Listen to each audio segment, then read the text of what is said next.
ইব্রাহিম আলাইহিস সালামকে যে সে একজন ব্যক্তি, কিন্তু পৃথিবীবাসী শোনো, আমি আল্লাহ বলতেছি আমার ইব্রাহিম একাই কানা উম্মাতান, ইব্রাহিম একাই একটা জাতি। তিনি একজন ব্যক্তি না, বরং এক ব্যক্তি একটা জাতি।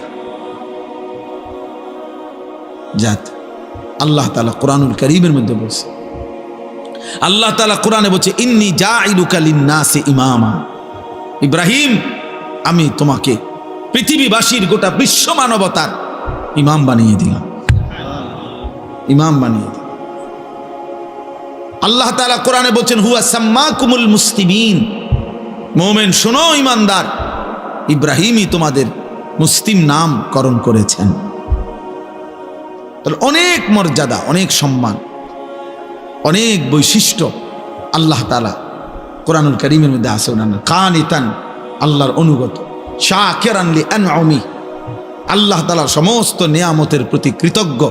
এটা আল্লাহ বলছে ইব্রাহিম আলাইহিস সালামের সিফাত। ইজতাবাহু, আল্লাহ বলে আমি নিজে তাকে বাছাই করেছি। এরকম অনেক আল্লাহ তাআলা মর্যাদা, সম্মান, ইজ্জত ইব্রাহিম আলাইহিস সালামকে দিয়েছেন। আমাদের মিল্লাতের পিতা বানাইছেন, মিল্লাত আবিকুম ইব্রাহিম।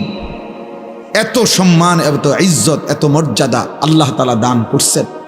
কিন্তু এর আগে আল্লাহ তাআলা ওনাকে বারবার, অগণিতবার পরীক্ষা করেছেন, পরীক্ষা করছে। ওয়া ইযিবতালা ইব্রাহিমা রাব্বুহু বিকালিমাতিন ফাআতাম্মাহুন্না। আল্লাহ তাআলা বলছেন আমি ইব্রাহিমকে অনেকবারই পরীক্ষা করেছি, প্রত্যেকবারই আমার ইব্রাহিম শতভাগ উত্তীর্ণ হয়েছে, গোল্ডেন এ প্লাস পাইছে প্রত্যেকবারে। তাফসিরে মধ্যে আছে হযরত আব্দুল্লাহ ইবনে আব্বাস রাদিয়াল্লাহু তাআলা আনহুমা বলছেন আল্লাহ তাআলা ইব্রাহিম আলাইহিস সালামকে 30 বার, কোন বর্ণনায় আছে 70 বার পরীক্ষা করেছে।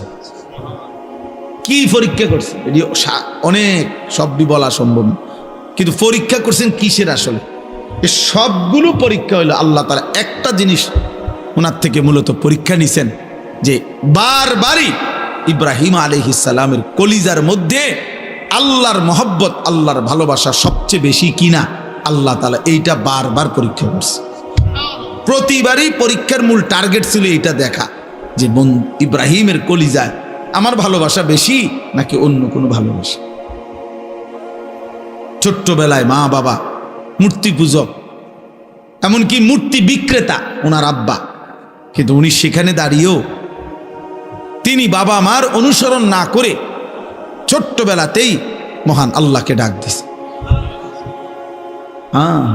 ইব্রাহিম আলাইহিস সালাম, কোরআনে আছে আব্বাকে বলছি ইয়া আবাতি লিমা তা'বুদু মা লা ইয়াসমাউ ওয়া লা ইউবসিরু ওয়া লা ইউগনি আনকা শাইআন। হায় আব্বা, এগুলা কি পূজা করেন আপনি? এ কেমন মূর্তির পূজা করেন যে মা লা ইয়াসমাউ, যে মূর্তি কিছু শুনেও না, ওয়া লা ইউবসিরু, কিছু দেখেও না, ওয়া লা ইউগনি আনকা শাইআন, হ্যাঁ, কিচ্ছু উপকারও করতে পারে না, এটা আসেও না, কান্দেও না, মাতেও না, মুতেও না। এটা কিটা সদবোধ, সদবোধ না, এটা কি? লড়েও না, সরেও না, আপনি এটা কিসের ইবাদত করেন? এইভাবে বলছেন ইব্রাহিম আলাইহিস সালামকে ওনার আব্বা আজর বলছে তোরে আমি তেজ্য পুত্র করে বাড়ি ছাড়া করে দেব, পাথর মেরে মেরে ফেলবো, লা আরজুমান্নাকা ওয়াহজুরনি মালিয়া।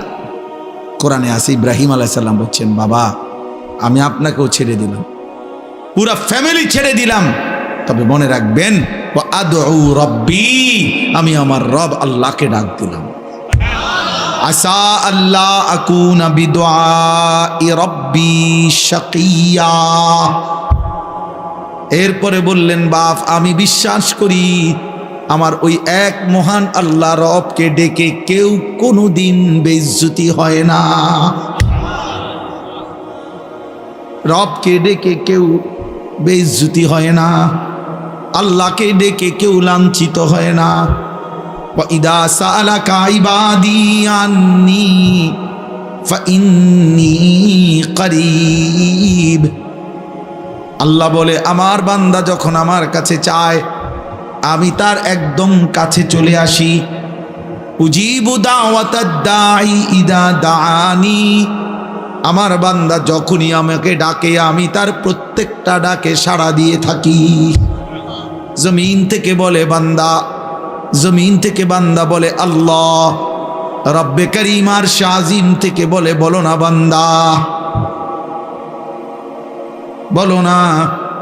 বান্দা বারবার বলে, জিকির করে, তসবিহ পড়ে, কখনো বলে সুবহানাল্লাহ, কখনো বলে আলহামদুলিল্লাহ, কখনো বলে আল্লাহু আকবার, কখনো বলে লা ইলাহা ইল্লাল্লাহ।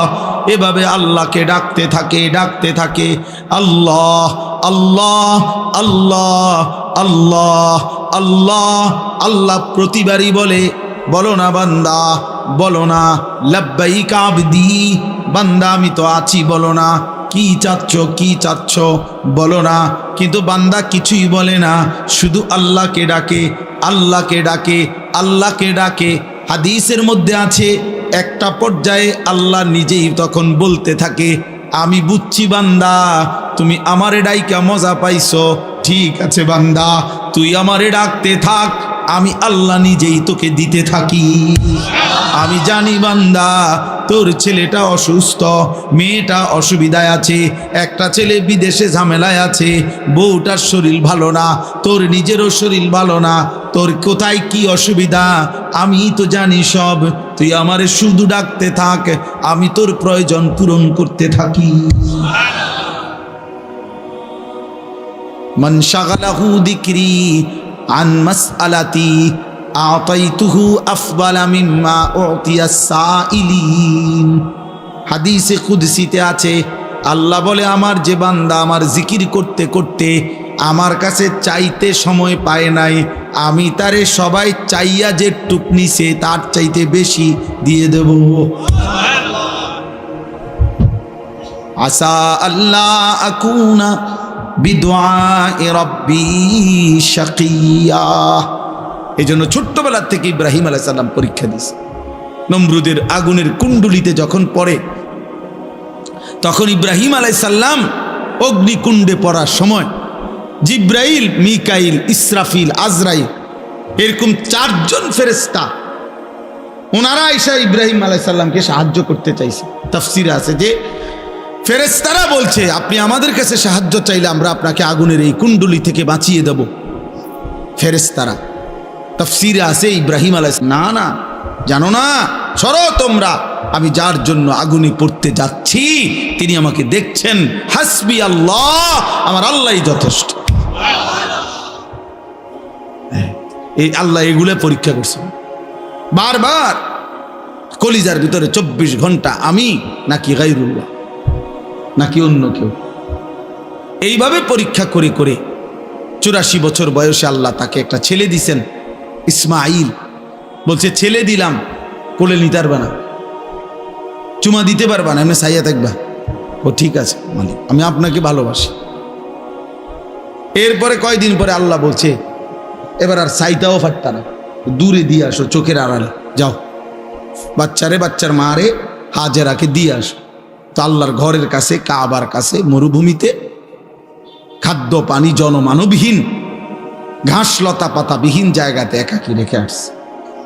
কয়দিন পরে আল্লাহ বলছে ইব্রাহিম প্রথমে তো দেখতে দিছি, ছুঁইতে দেই নাই, এরপরে আড়ালে রাখছি, এবার আড়ালেও রাখবো না, এবার জবাই করে দাও।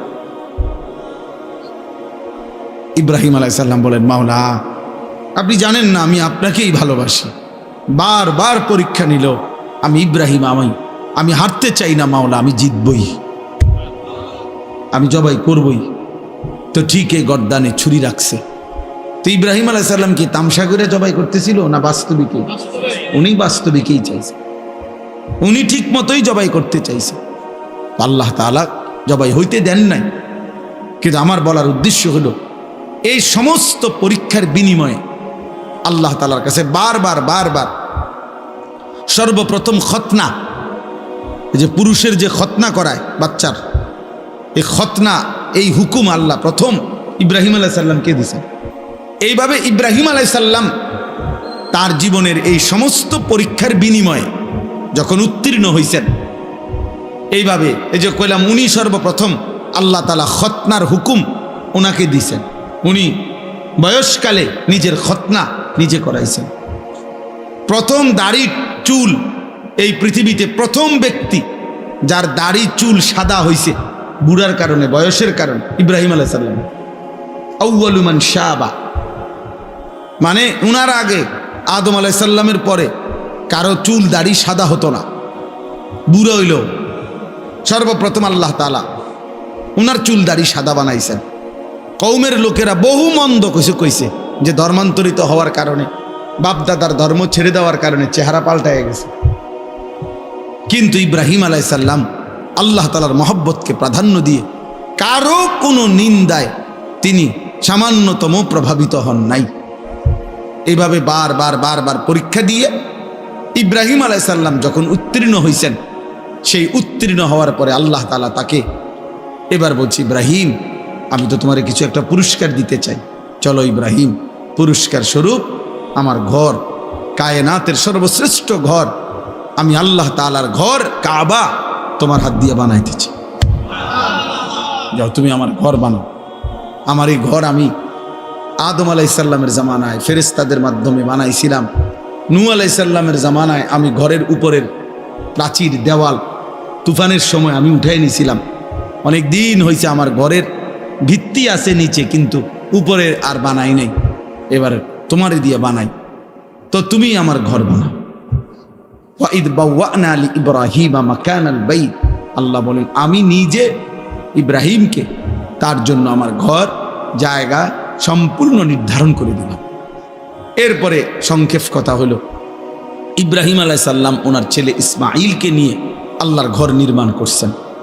আল্লাহর ঘর নির্মাণ করার পরে আল্লাহ তাআলা তখন এই আয়াত আল্লাহ বলছে, ওয়াআদ্দিন ফিন নাস বিল হজ, ইব্রাহিম তুমি যেহেতু আমার ঘর বানিয়েছ, অতএব আমার এই ঘরকে কেন্দ্র করে সারা পৃথিবীর আমার বান্দাদেরকে ঘোষণা দাও যে তারা যেন আমার এই ঘরকে উদ্দেশ্য করে হজে আসে। ওয়াআদ্দিন ফিন নাস বিল হজ, হজ্জের ঘোষণা দাও। ইব্রাহিম আলাইহিস সালাম বললেন, আয় মাওলা, এত দূর দূরান্তে আপনার বান্দাদের কাছে আমি আওয়াজ পৌঁছাবো কেমনে? আমি ডাক দিলে শুনবে কয়জন? তো আল্লাহ তাআলা বললেন, ইব্রাহিম আওয়াজ দেওয়া, ডাক দেওয়া, আহ্বান করা, আজান দেওয়া এটা তোমার দায়িত্ব, পৌঁছানো আমার দায়িত্ব। আলাইয়াল বালাগ, আমার দায়িত্ব পৌঁছানো, আমার দায়িত্ব। এই জন্য প্রতিটা মুয়াজ্জিন মসজিদে যিনি আজান দেয়, প্রত্যেক মুয়াজ্জিন তাকে যেন আল্লাহ বলে যে আমার ঘরে তুই আজান দাও, তুমি শুধু আওয়াজ বের করো, আমার বান্দার কলিজার মধ্যে কে নামাজি হবে আমি আল্লাহ পৌঁছায় দেব। এই জন্য মুয়াজ্জিন বড় দাম, মুয়াজ্জিন খুব দাম, খুব দাম। যত মানুষ আল্লাহর দিকে মানুষকে ডাকে, তন্মধ্যে সর্বশ্রেষ্ঠ ডাক আল্লাহর দিকে, সর্বশ্রেষ্ঠ দাওয়াত মুয়াজ্জিনের দাওয়াত। জানেন সর্বশ্রেষ্ঠ দাওয়াত কোনটা? আজান, পূর্ণাঙ্গ দাওয়াত। এই জন্য পৃথিবীর কোন বক্তা, ওয়াইজ, পীর, একের যত বড় বুজুর্গ হোক, যারা মানুষকে আল্লাহর দিকে ডাকে, ওনাদের সকলের দাওয়াতের চাইতেও শ্রেষ্ঠ পূর্ণাঙ্গ পরিপূর্ণ দাওয়াত হলো মুয়াজ্জিনের দাওয়াত, তাওহীদের দাওয়াত। প্রমাণ কি? প্রমাণ হলো এই আজানের দোয়া। এই দোয়াটাই কম কি? আজানের দোয়া নবীজি বলছেন, আজানের দোয়ার মধ্যেই নবীজি আজানকে বলছেন আল্লাহুম্মা রাব্বা হাযিহিদ দাওয়াতিত তাম্মা। এই যে দাওয়াতিত তাম্মা মানে হলো পূর্ণাঙ্গ দাওয়াত। কি? আজান। আজান নবীজি এখানে পূর্ণাঙ্গ দাওয়াত বলছে কোনটা রে? হ্যাঁ, এই জন্য আজান আমাদের দেশে খুব গাফলতি। গ্রামের বুড়া অসল 200 বছরের বুড়া একজন রে দায়িত্ব দিয়ে দিছে, এবার আজান দেয়া যায় 300 বছর ধরে এরকম করে। আজান মানে না, মানে মস্কারি করে। আরে হুজুর আজান কদ্দুর বোঝেন তো, আর এটার লাগে একজন লোক রাখা হুদা ঝামেলা বাড়াইয়া লাভ নেই। আজানে না কদ্দুর, এটা বলে আজান কদ্দুর। এটার লেগে একজন লোক রাখিয়া টাকা 3000 নষ্ট করার চাইতে বন খাউন, 3000 টাকার বন খাইলে কতগুলো বন পাওয়া যাবে, বুঝেন না কথা? আশ্চর্য, আফসুস, অসংখ্য মসজিদ খামখেয়ালি করে মুয়াজ্জিন রাখে না, মুয়াজ্জিন রাখে, মনে করে এটা কিচ্ছু না, এটা আজান কদ্দুর হুজুর, এটা আবার একবারে এটার লেগে এত একটা লোক রাখতো কিচ্ছু, একজন দিলেই তৈরি, একজন যদি দিলেই হইলো এটা হইতো, তো রাসূলুল্লাহ সাল্লাল্লাহু আলাইহি সাল্লামের জামানায় সমস্ত সাহাবী তো আজান দিতে পারতো, তো আলাদা বেলালকে নির্ধারণ করা হলো কেন? কথা বলেন না কেন? আলাদা নির্ধারণ করা হলো কেন? রাসূলুল্লাহ সাল্লাল্লাহু আলাইহি সাল্লাম মুয়াজ্জিন নির্ধারণ করছেন কিনা বলেন, তাইলে এটা খেয়াল করবেন। মসজিদের ইমাম, মসজিদের মুয়াজ্জিন মসজিদের সমস্ত টাইলসের চাইতেও দামি। মসজিদ টাইলস না হলেও চলতো, কিন্তু মুয়াজ্জিন থাকা দরকার ছিল। মসজিদে SS5 এর গেট না লাগাইলেও চলতো, মসজিদে উপযুক্ত ইমাম থাকা দরকার ছিল। আগে কইয়াল 4000 টাকা 5000 টাকার ভিতরে হুজুর একজন হুজুর দেন, 5000-এর ভিতরে, হ্যাঁ হুজুরে দিতে হবে 5000-এর ভিতরে। আমি অনেকের জিজ্ঞাসা করছি যে চাচা 5000 টাকাটা কি দিন ধরছেন না শরীরের ওজনে ধরছেন না কি হিসেবে, মানে হুজুর মিলাইছেন কেমনে, যে ডেইলি 300 কইরা না 200 কইরা না কেমনে মিলাইলেন 5000, নাকি হুজুরের শরীরের ওজন, যদি হুজুরের ওজন হয় আপনার 60 কেজি, তাহলে বেতনে 5000 কেমনি মিলাইছেন? আফসুস, হায় মুসলমান, যদি আখিরাতের কদর বুঝতো, যদি নামাজের প্রয়োজন বুঝতো, যদি প্রয়োজনীয় মাসাইল শিখা, ওযু, নামাজ, গোসল, হালাল হারাম, বাজার ব্যবসা, বিবাহ শাদী, লেনদেনে, যাকাত সাদাকা, ইসলামের বিধান যদি পূর্ণ মানার প্রয়োজন বোধ করত, তো খোদার কসম এই সমাজের ইমাম আর মুয়াজ্জিনই হতো সবচেয়ে বেশি পয়সার বেতনধারী। মূলত আমরা মনে করছি আমাদের এগুলা কোনো দরকার নাই, নমাজ কদ্দুর ফরাইব, হ্যাঁ টিয়া 5000, আবার আলগা আছে হুজুর, আলগা আছে, মানে আলগা জিন, হুজুরের লগে কি আছে, জিন ভূত আলগা আছে। আমরা বেতন কম হইলে কি হুজুর আলগা, মাশাআল্লাহ ভালো, আলগা কিতা, আলগা জিন না, আলগা আমাদের সাথে আলগা আছে কয় ভূতের, জিনে ধরলে কয় তার লগে আলগা আছে, বলে না এটা আলগা আছে কয়, তো হেঁটে রে যারে জিনে ধরে তারে না কয় আলগা আছে। আফসুসের ব্যাপার, আলগা আছে বলে। আস্তাগফিরুল্লাহ, না মুয়াজ্জিনকে কদর করবে, বলেন ইনশাআল্লাহ।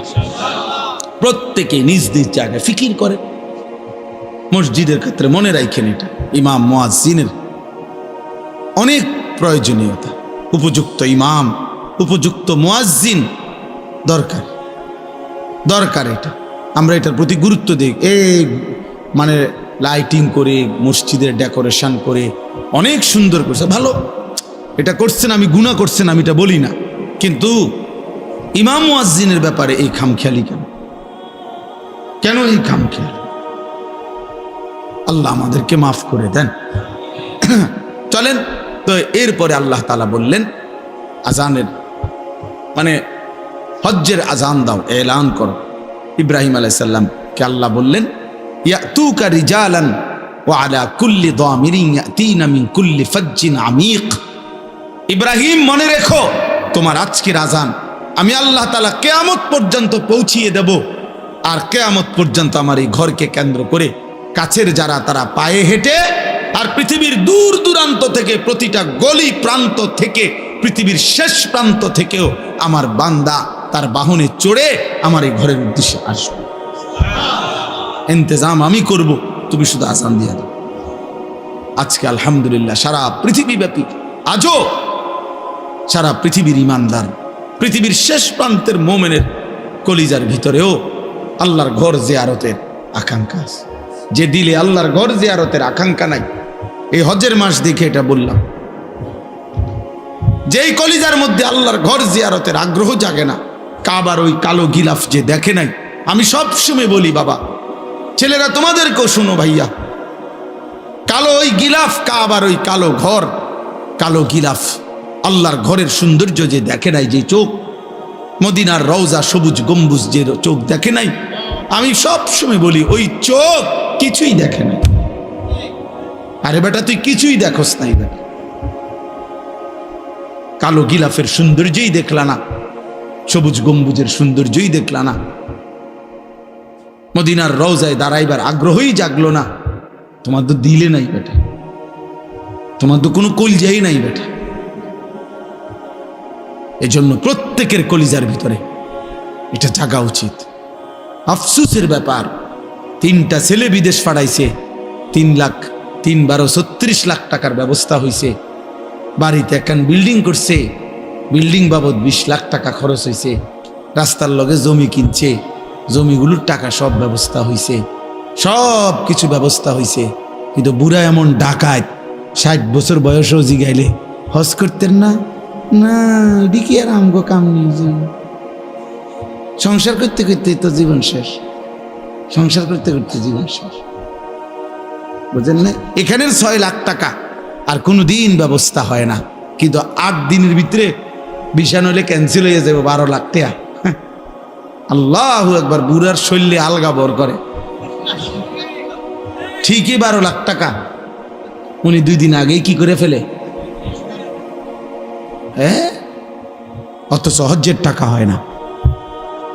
আল্লাহর ঘর জিয়ারতের স্বপ্ন জাগে না, আল্লাহর ঘর জিয়ারত। রাসূলুল্লাহ সাল্লাল্লাহু আলাইহি ওয়াসাল্লাম বলেন, পরিষ্কার হাদিস, যার উপরে হজ ফরজ হলো অথচ হজ না করে মরে গেল, কসম আল্লাহ, নবীজি বলে আমি জানি না এটা হয় ইহুদি মরলো নয় খ্রিস্টান, মুসলমান মরলো না।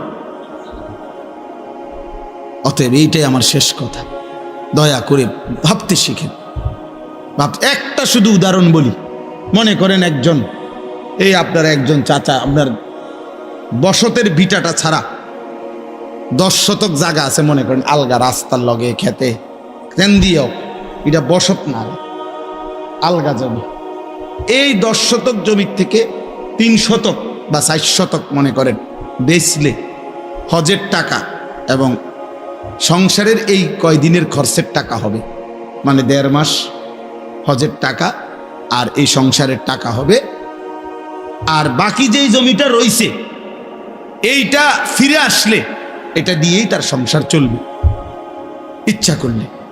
কসম খোদার, যদি কোনো মুসলমানের আর এই ব্যক্তির কাছে শুধু এই জমিটাই আছে, আর টাকা পয়সা, ব্যাংক ব্যালেন্স, ব্যবসা, অন্য আর কিচ্ছু নাই, কিন্তু এতটুকু জমি আছে যে জমির কিছু অংশ বিক্রি করলে হজের টাকা এবং সংসারের খরচের এই কয়দিনের টাকা হবে, ফিরে আসলে ওই বাকিটুকু জমি দিয়েও ইচ্ছা করলে তার সংসার চলবে, ওই ব্যক্তির উপরে আল্লাহর কসম হজ ফরজ।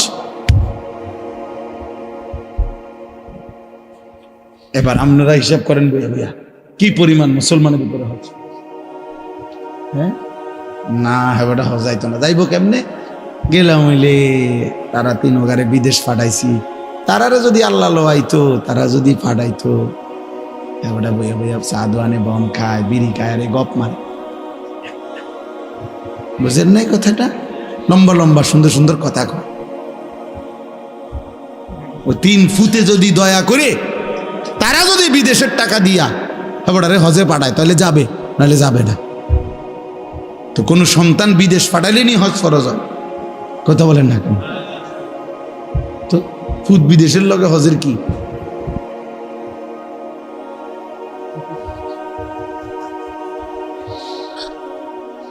আল্লাহ আমাদেরকে মাফ করে দেন। এজন্য বারবার বলতেছি, হজ্জের এই মাসে, এটা আমার এই দ্বিতীয় শেষ কথা এটাই, হজের এই পবিত্র মাসে আল্লাহর বান্দারা ছুটছে। ইতিমধ্যে আল্লাহর বান্দারা প্রতিদিন ফ্লাইট হইতেছে, আল্লাহ চাহে তো আমরাও যাব ইনশাআল্লাহ। এই জন্য আমি সবার জন্য দোয়া করি। আমার ড্রাইভার, আমার সাথে আমার একটা ছেলে থাকে, ওরারে বলছি 200 টাকা করে জমাও। নিজে বলছি আমি, আপনি জিজ্ঞাসা করে দেখি, আমি বলছি 200 টাকা করে জমাও, 200 টাকা। তুমি পুরা টাকা মিলাইতে পারতা না, রব মিলাবে, রব তোমার দিল চাইবে, ঠিকই ব্যবস্থা হয়ে যাবে, ঠিকই ব্যবস্থা হয়ে যাবে। আপনি আলাদা করেন। কিশোর যুবক ভাই, তোমরাও 100 বার 1000 কোটি বার কক্সবাজার দেখা আর 1000 কোটি বার পৃথিবীর দর্শনীয় স্থানগুলো দেখার চাইতে মালিকের ওই কাবার গিলাফ দেখা একবার কোটি গুণে শ্রেষ্ঠ।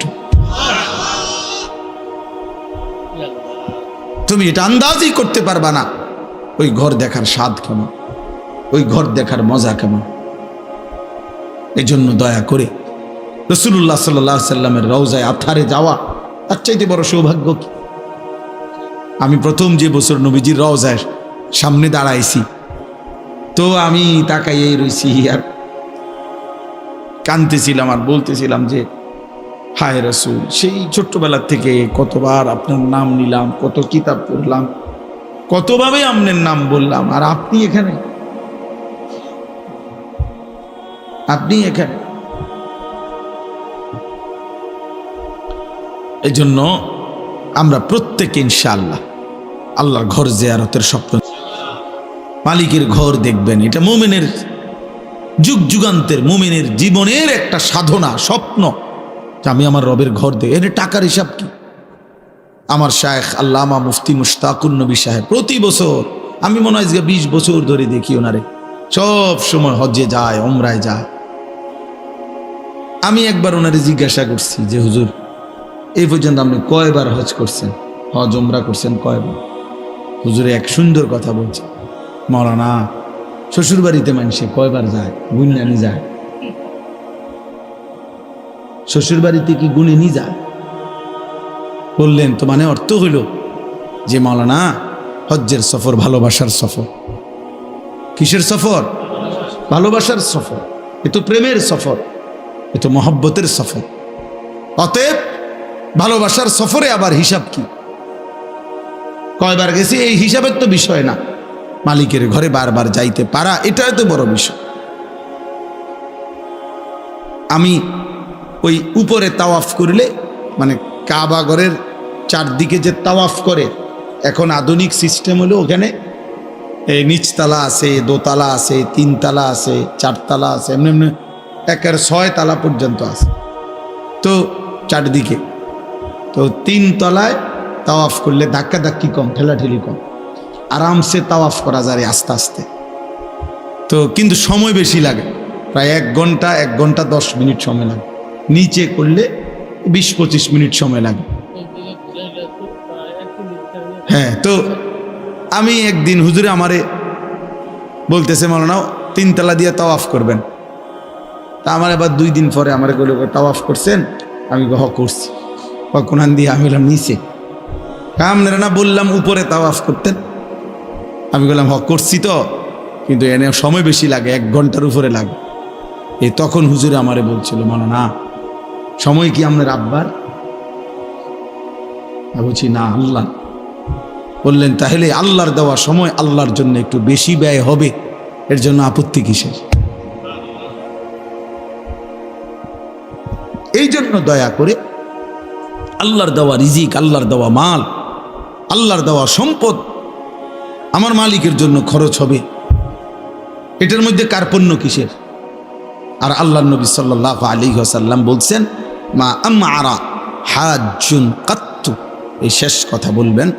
নবীজি বলছেন, আল্লাহর কসম নবী বলছে, কোন হাজি হজের জন্য, উমরার জন্য আল্লাহর পথে এই হজ উমরার সফরে খরচ করে নবীজি বলছেন কখনোই গরিব হবে না।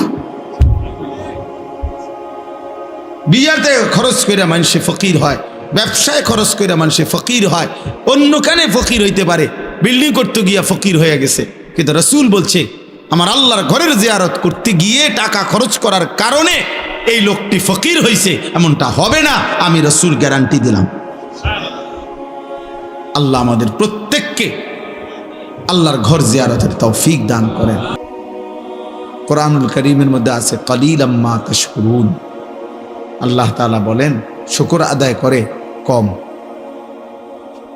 কালিলাম মা তাযাক্কারুন, কোরআনে আল্লাহ বলেন উপদেশ গ্রহণ করে কম।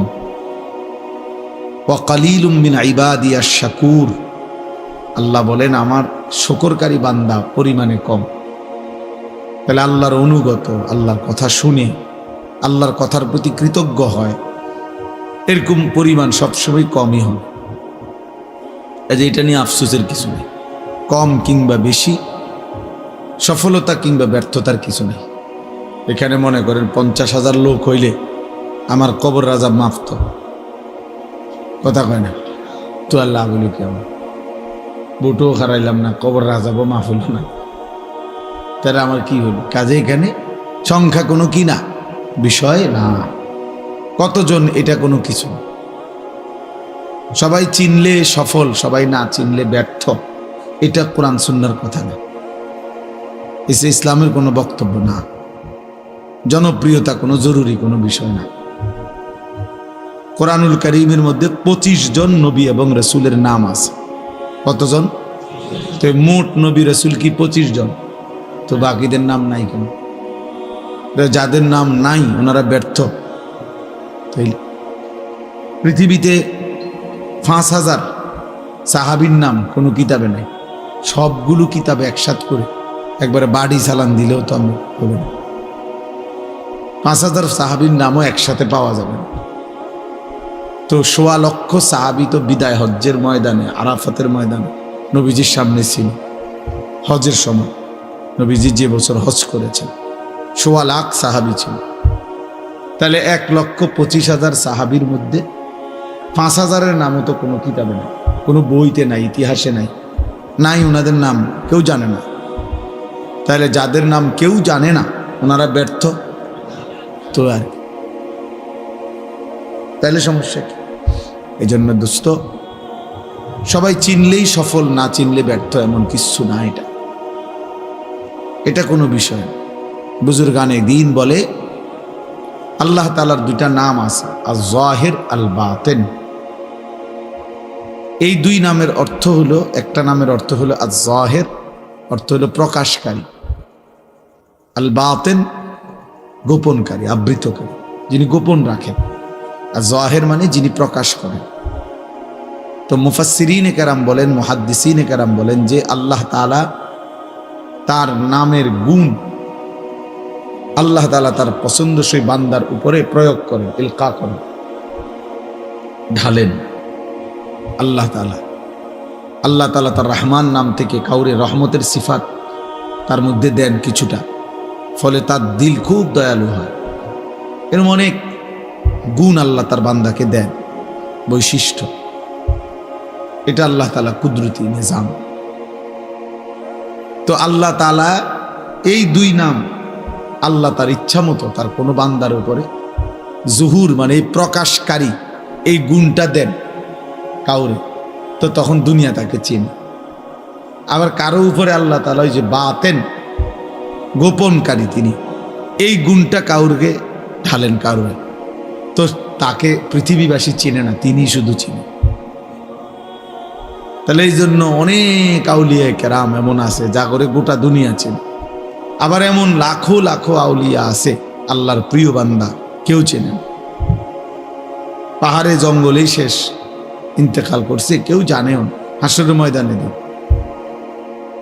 এই জন্য দোস্ত, এটা একটা জরুরি বিষয়। কোরআন সুন্নাহর দৃষ্টিতে সংখ্যা, পরিচিতি এটা কোনো বিষয় না। কতজন এটা কোনো কথা। সূরা ইয়াসিনের মধ্যে একটা ঘটনা আছে, ওয়াদরিব লাহুম মাসালান আসহাবাল কারিয়া। এই ঘটনার মধ্যে আছে 3 জন রাসূল আল্লাহর পক্ষ থেকে একটি এলাকার মানুষকে দিবানিশি কালেমার দাওয়াত দিছে, আল্লাহর দিকে দাওয়াত দিছে।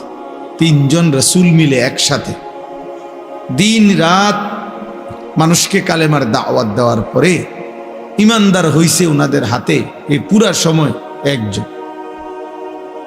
ওয়াজাআ মিন আকসাল মাদিনাতি রাজুলুন, এই যে রাজুলুন মানে একজন, এই একটা লোক ইমানদার ছিল। তাইলে 3 জন রাসূলের দাওয়াতে কালেমা পড়ে মুসলমান হইছে, ইমানদার হইছে কয়জন? তো উনারা ব্যর্থ, ওনারা এটা মনে রাখতে হবে। এজন্য আল্লাহর কথার দিকে আন্তরিক হওয়া দরকার।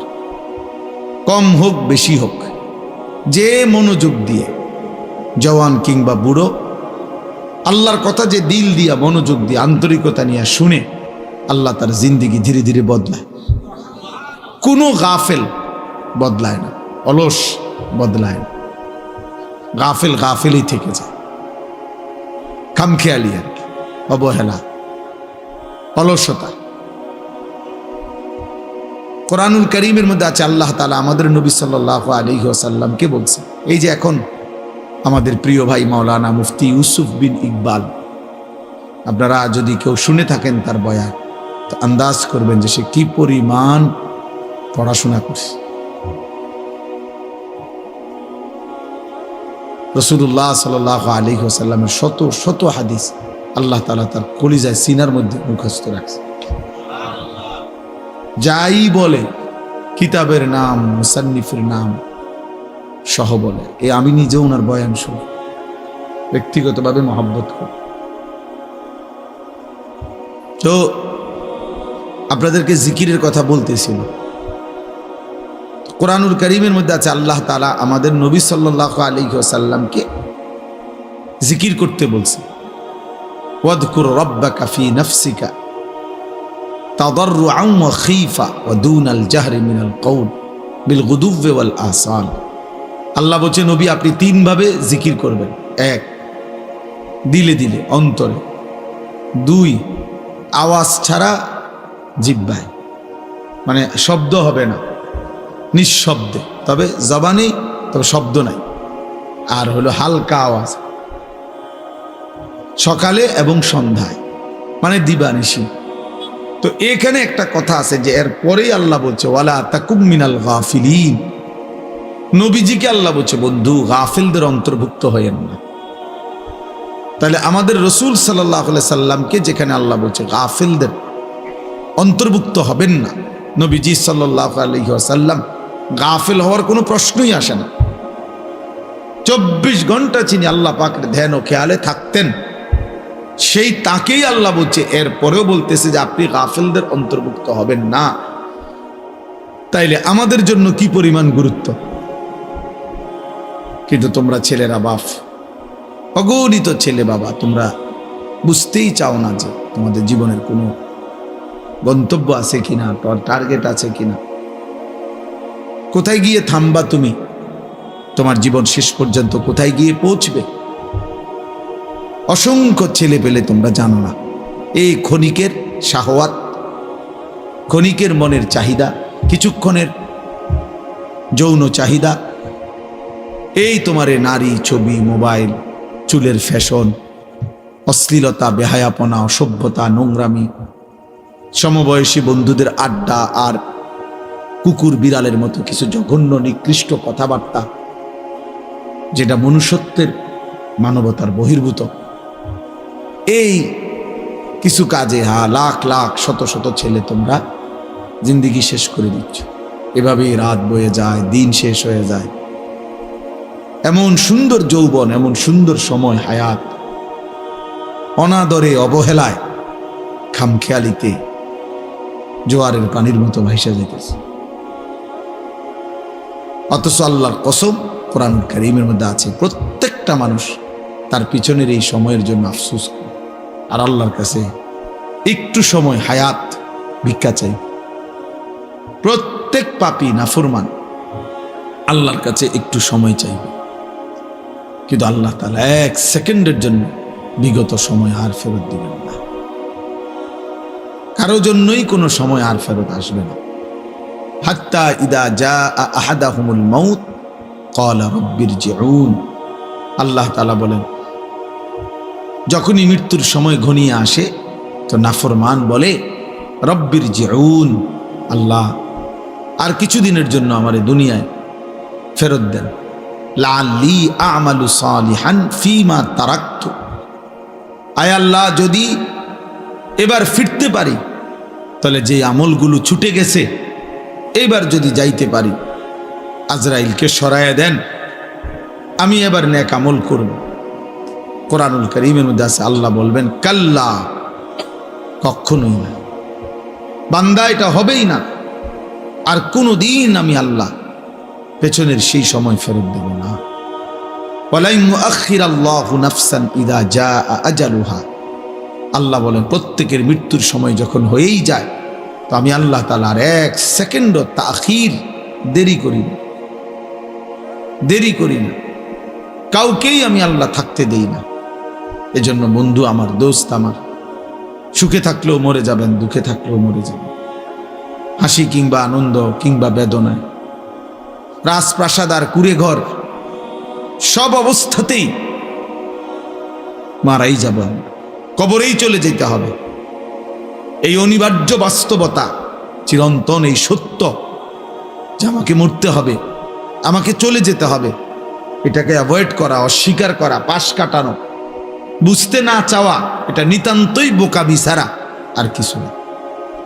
কারণ বলে আমি বুঝি নাই এই জন্য আমার মরণ নাই, না, আপনি না বুঝতেও মরে যাবেন, আপনি খেয়াল না করলেও মরে যাবেন, খেয়াল করলেও মরে যাবেন, খুব কেয়ারফুল থাকলেও মরে যাবে, আর অসতর্ক থাকলেও মরে যাবে। চাইলে আমার ভাই, আমার বাপ, আল্লাহর কথা, এ কথা নিয়ে আজকের কথা না শুনে, আমাকে যেতেই হবে, চলে যেতে হবে। গন্তব্য চিনা, মঞ্জিল চিনা, আমি আসলে যাব কোথায়, যাচ্ছি কোথায়, থামবো কোথায়, খোদার কসম এটা বুঝা আল্লাহর সবচেয়ে বড় নিয়ামত। এটাই সিরাতুল মুস্তাকিম, যে আমি জানি আমি জিন্দেগি চলতেছি, আমার ঘর আমার শেষ মাথা না, আমার জীবনের শেষ প্রান্ত আমার দোকান না, আমার জিন্দেগির শেষ প্রান্ত আমার বিল্ডিং না, আমার জীবনের আমার ব্যবসা না, আমার জিন্দেগির শেষ প্রান্ত জান্নাত। ওই পর্যন্ত আমি কিভাবে নিরাপদে যাইতে পারবো, সঠিকভাবে যাইতে পারবো, সেই পথের সন্ধান তালাশ করা, খুঁজে পাওয়া, ওই পথে চলতে পারা, আল্লাহর কসম ভাইয়া ওইটাই জীবনের সবচেয়ে বড় সফলতা।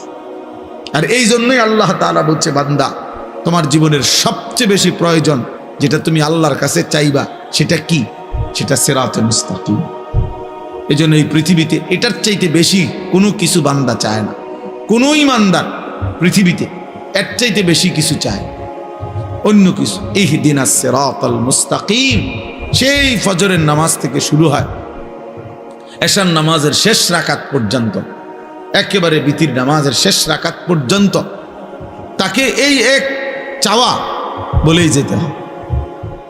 বলতে হয় কি না, বলেন না?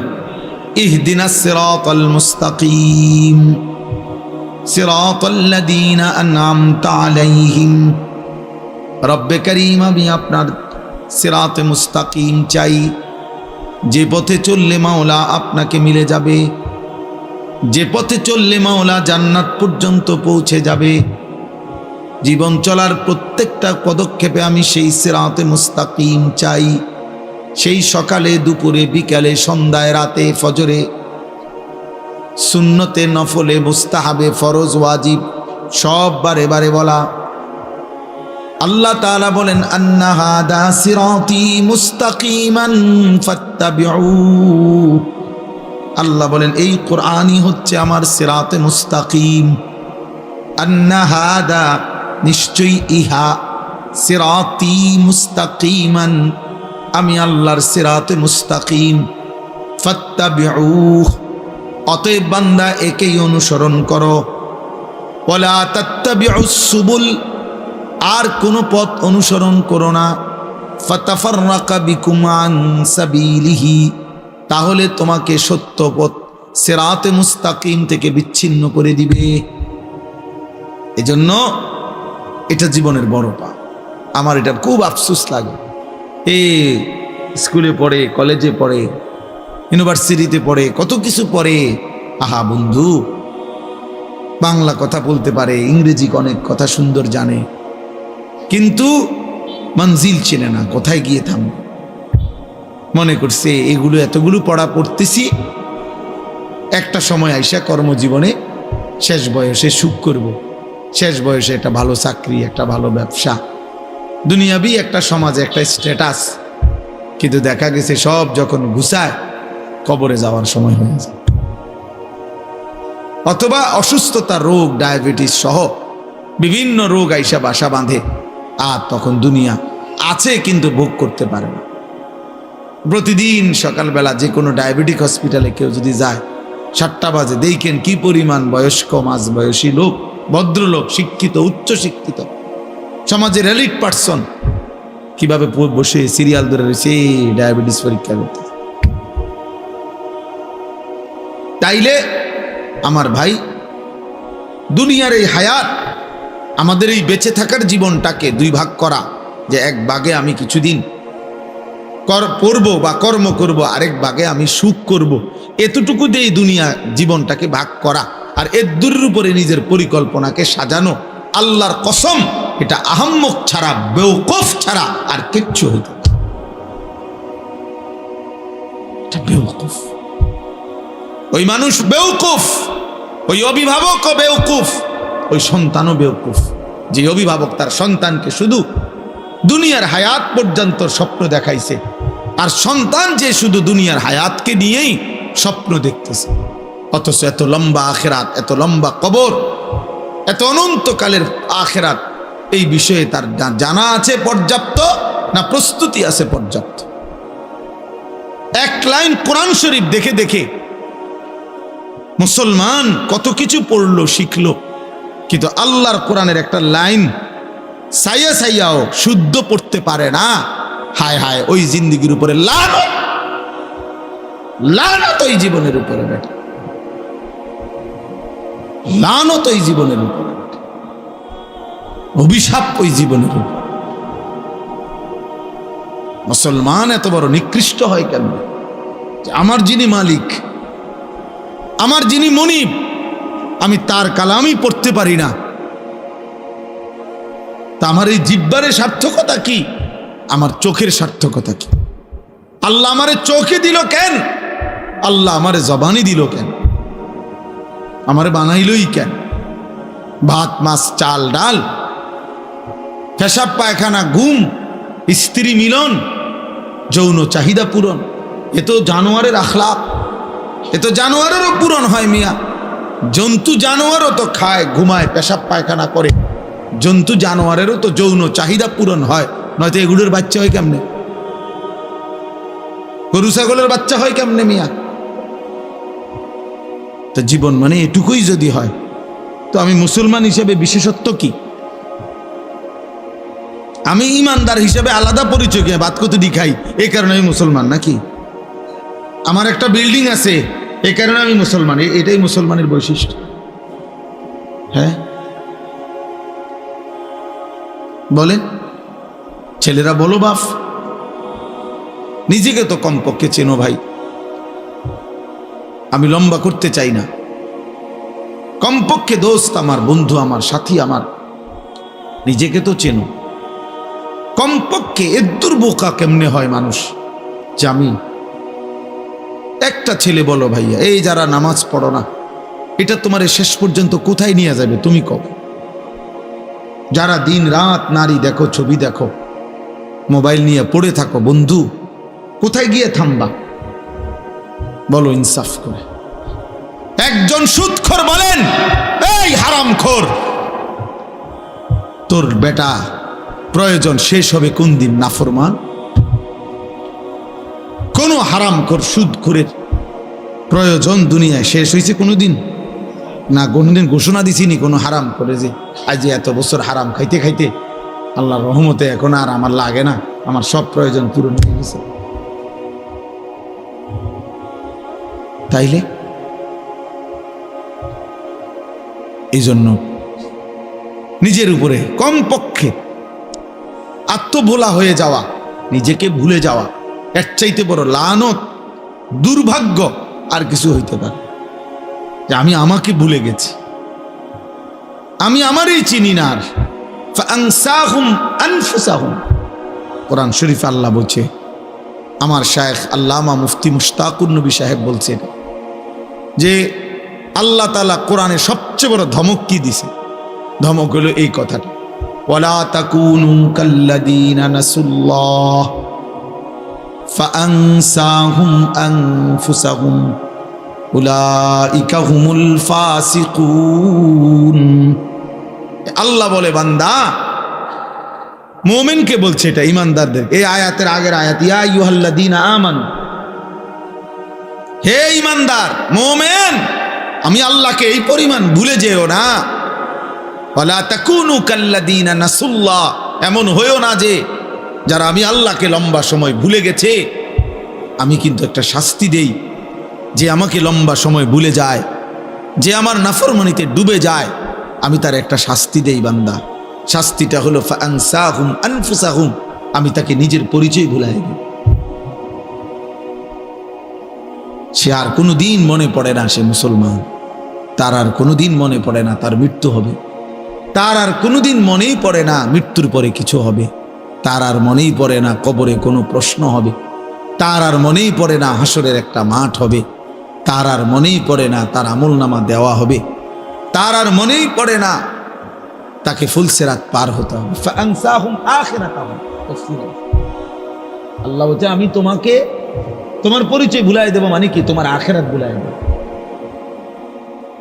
ভাত ভুলবা না, ভাত তরকারি ভুলতা না, এটি তো আমি জানোয়ারেরই খাওয়াই। আল্লাহ বল আখিরাত ভুলাই দেব, আখিরাত ভুলাই দেব, তোমার আখিরাত ভুলাই দেব, মঞ্জিল ভুলাই দেব, গন্তব্য ভুলিয়ে দেব। আজকে বলো ভাই ছেলে, একজন ছেলে বলো, প্রতিদিন আমি এই কথা চিল্লাই, প্রতিদিন যে 365 দিনের একটা বছরে, এক বছরে কোনোদিন মুসলমানের যে বাচ্চা, মুসলমানের যে লোকটা কোনোদিন ফজরের নামাজ পড়লো না, এই জানোয়ার আল্লাহরে কেমন বলাটা বলছে।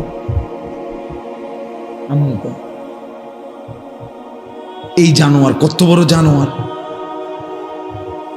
এটা কত বড় নিকৃষ্ট জন্তু। কুত্তা তার চাইতে কোটি গুণ ভালো বেটা, কুত্তার চাইতে 1,00,000 গুণ ভালো। কুত্তা মালিকের নাফরমানি করে না। 365 দিনের এক বছরে কোনোদিন এই জানোয়ার কোনোদিন ফজরের নামাজ পড়ে না, অথচ সে কহে বলে মুসলমান। আরে তুই কি মুসলমান? তোরে মুসলমান বললে মুসলমান কারে করবে? হাইওয়ান। ভাত খাও দেখে মুসলমান, খানা তো জানোয়ারের আখলাক। ঘুম যাও দেখে মুসলমান না, ঘুম তো জানোয়ারেও যায়। মুসলমান তো ঘুমকে বলে না। ইসলাম মানে ঘুম, ইসলাম মানে ভাতের থালা, ইসলাম মানে বিল্ডিং। সেজদা কি? সেজদা আল্লাহ বলছে সেজদা। এই কপাল খেয়াল রাখলে হবে, এই কপাল রব্বুল আলামিন, আপনারা সবাই খেয়াল করে বুঝেন, এই কপাল পৃথিবীর উপার্জনের কোনো কাজে লাগে না। মানুষের হাত, পাও, চোখ, কান, দিমাগ মানে বুদ্ধি, বিবেক, এগুলো দুনিয়াবি বিভিন্ন উপার্জন করার জন্য লাগে। চাকরি হোক, ব্যবসা হোক, দোকান হোক, ক্ষেত হোক, খামার হোক। কিন্তু কপাল দিয়া মানে কপাল ঠেল্লা টাইন্না দুনিয়াবি কোনো উপার্জন করে না। কপাল দুনিয়ার কামাই রোজগারির কোনো কামে লাগে না। তো এইটা আল্লাহ তাআলা কেন বানাইলেন কপাল? আল্লাহ তাআলা শুধুমাত্র ভাইয়া একটা যুবক হলেও ভাইবো বাবা, আল্লাহ তাআলা এই কপাল শুধুই বানাইছেন সেজদার জন্য। এজন্য সেজদা আরবিতে কাকে বলে? আরবিতে সেজদার সংজ্ঞা কি? পরিষ্কার কিতাবে আছে, ওয়াদউল জাবহাতে আলাল আরদ, জমিনের উপরে কপাল রাখা, এটারে কয় সেজদা। এই মানে কপাল আল্লাহ বানাইছেনই কিসের জন্য? সেজদার জন্য। অতএব যেই কপাল সেজদা দেয় না, তুই কোনো মানুষ না। এই জন্য আমি সব সময় বলি, বেটা রাগ করো আর কোনোদিন না আসলাম, একবারের আশাতেই আসি, প্রতিবার আয়ন কঠিন আমার জন্য। আর যদি কোনোদিন নাও আসি তো মনে রাখো, যারা এখানে যারা বসা, যাদের কপালে সেজদা নাই, যারা নামাজ পড়ো না, তোর ওই কপালে থুতু মারলাম, থু থু তোর কপালে, থুতু মারি তোর কপালে, থু তোর কপালে, লানত তোর কপালে। আল্লাহ কোরআনে তোকে লানত দিছে, ওয়া ইন্না আলাইকা লানাতা ইলা ইয়াউমিদ্দিন। আল্লাহ বলছে, ইবলিস সেজদা দিলি না, ঠিক আছে, আজকের থেকে নিয়ে কিয়ামত পর্যন্ত তোর উপরে আল্লাহর লানত। যা ভাত খা জানোয়ার, খানা তোর খাওয়াবো, খানা যেহেতু আমি কুত্তারে খাবাই, তোরে খাবাইতাম না, খা। ভাতে না খাবি বেটা, খাবি আর পেশাব করবি, বাথরুমে যাবি, খা। নারী দেখ, ছবি দেখ, উলঙ্গ দৃশ্য দেখ, আর কি জানোয়ারের মতো চলতে থাকো, একদিন ধাক্কা দিয়ে জাহান্নামে ফেলে দিবে। ওমান ইউশাকিকির রাসূল মিন বাদি মা তাবায়্যানা লাহুল হুদা ওয়া ইয়াত্তাবি' গায়রা সাবিলিল মুমিনিন। আল্লাহ বলেন, আমার রাসূলের বিরুদ্ধাচরণ যে করবে, আমার ইমানদার মুমিন যেই পথে চলে তার উল্টো পথে যে চলবে, দুইটা অপরাধ। এক নাম্বার, আমার রাসূলের বিরুদ্ধাচরণ যে করবে, ইমানদার মুমিন যেই পথে চলে সেই পথের উল্টো পথে যে চলবে, নুয়াল্লিহি মা তাওয়াল্লা, আমি আল্লাহ তাকে একদিন সেই উল্টো পথেই চালাইতে থাকবো। ওয়া নুসলিহি জাহান্নাম, এই উল্টো পথে চলতে চলতেই একদিন নাফরমানকে জাহান্নামে ফেলে দেব।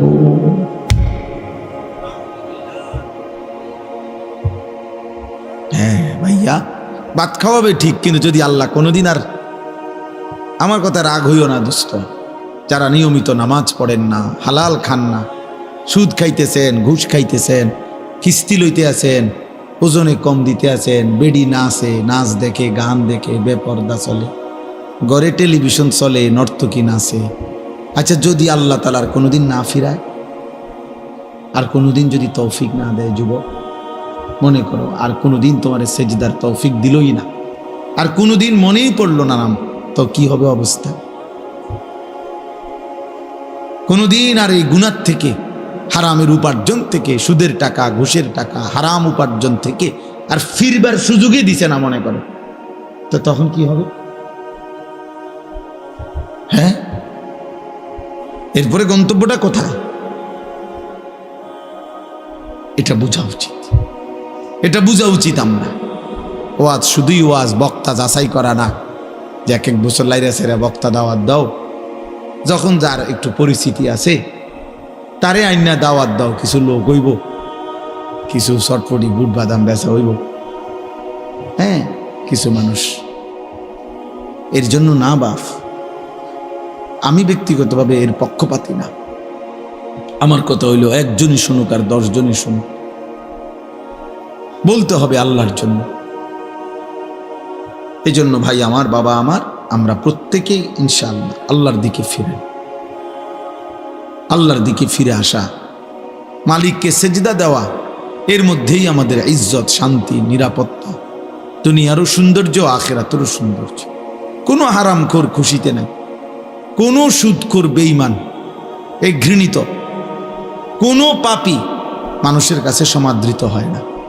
কেউ হয়তো সামনাসামনি বেইজ্জতি হয়, কেউ হয়তো পিছনে হলেও কি হয়, বেইজ্জতি। কোনো সুদখোররে কেউ কোনো জোনায়েদ বাগদাদি কয় না। মানুষ এত বেকুব না, আপনি খাইবেন সুদ, আর মানুষের মাশাআল্লাহ মানে দেখতে একেবারে জোনায়েদ বাগদাদির মতো লাগে। হ্যাঁ, মানুষে চিরা খায় আর আপনি ভাত খান। মানুষে বুঝে না, বাটফাররে মানুষে চেনেন, কথা বুঝেন নাই? যে মানুষ আলোকে আলোই বলে, অন্ধকারকে কি অন্ধকারই বলে। এজন্য প্রত্যেকটা ফরমান সীমালঙ্ঘনকারী, জালেম, বেইজ্জতি হয়। এটা সবক বন্ধু, সবক। এটা আমাদের জন্য শিক্ষা। একটা আদালত অঙ্গন, যাদের কথায়, যার কথায়, আঙ্গুলের ইশারায় যার উঠত বসত, থরথর করে কাঁপত, সময়ের অল্প দিনের ব্যবধানে আজ যখন সেই আদালতে তাকে নেওয়া হয়েছে, তোর পথচারীরা তারে থাবড়ায়, পৃথিবীবাসী দেখছে, পৃথিবীবাসী দেখছে। পথচারী থাবড়ায়, তা নির্বাক, একটা শব্দ উচ্চারণ করার মতো হিম্মত নেই। কোথায় সেই অহংকারী? কোথায় সেই প্রতাপ? বলেন বলেন, সবক নেন। শুধু রাজনীতির হিসাব না, জীবনের জন্য সবক নেওয়া উচিত, জীবনের জন্য। এই দেখবেন একদিন ইসরায়েলের এই কুত্তার পরিণতিও এমন নিকৃষ্ট হবে যে পৃথিবীব্যাপী ফেরাউন নমরুদের মতো পৃথিবীবাসী একদিন তাকে দিয়েও দৃষ্টান্ত দেবে, কোনো সন্দেহ নেই। এই নেতানিয়াহু নামের এই কুত্তারে দিয়েও একদিন পৃথিবীবাসী উদাহরণ দেবে যে ফেরাউন নমরুদের পরবর্তী এক নমরুদের উত্তরসূরি ছিল, ফেরাউনের এক উত্তরসূরি ছিল নেতানিয়াহু। শুনবে, এজন্য কেউ ভাইয়া, কেউ না ইজ্জত পায় না বাপ, কোনো না। আমি কিংবা তুমি, জওয়ান কিংবা বুড়া, সম্মান মিলবে না, সম্মান মিলবে না। এজন্য দয়া করে নিজের উপরে দয়া করেন, নিজের সুন্দর করেন, আখলাক সুন্দর করেন, হালাল উপার্জনের প্রতি যত্নবান হন। মানুষ ঘৃণাই করে। আরবিতে একটা প্রবাদ আছে, অফিকা অয়ুবুন অলিন্নাসে আয়ুনুন। আমরা কিতাবে পড়ছি যে আরবিতে বলে তোমারও দোষ আছে, মানুষেরও চোখ আছে। তোমারও দোষ আছে, মানুষেরও কি আছে? চোখ আছে। মানুষ চোখ বন্ধ করে থাকে না, কাজে মানুষ বুঝে। এই জন্য প্রিয় ছেলে ভাই, তোমাদেরকে বলি ভাই, যারা এক ওয়াক্ত নামাজ পড়ো না, তুমি 1 মিনিট ভাইবা দেখো এই সমাজের মানুষ তোমাকে কি মনে করে। সারাক্ষণ নারী ছবি, মোবাইলে অস্থির দৃশ্য, তুমি ডানে বামে তাকায় দেখো, মানুষ তোমাকে প্রিয় মনে করে না অপ্রিয় মনে করে। তো আল্লাহর কাছেও তোমার ইজ্জত হারাইলা, কারণ গুনাহ তো কোনো পাপীকে তো আল্লাহ তাআলা সম্মানিত করবে না, করবেন তো মানুষের কাছেও তো তুমি ঘৃণিত, মানুষের কাছেও তো ঘৃণিত। তো জীবনের অর্জন কোথায় বলে? আল্লাহ আমাদেরকে মাফ করে দেন। এর বিপরীতে আমরা এবার এই যে আয়াত পড়ছি, ইব্রাহিম আলাইহিস সালামকে লক্ষ্য করে, এই সংক্ষেপে আর অল্প একটু কথা বলি তাইলে শেষ। ইব্রাহিম আলাইহিস সালামকে লক্ষ্য করে আল্লাহ তাআলা এই কথাটা বলছেন। আমি যে আয়াতটা পড়ছি কোরআনুল কারীমের 17 নম্বর পারা 22 নম্বর সূরা, সূরা হজ। এই সূরার 2টা আয়াত 27, 28, এই 2 আয়াত পড়ছি।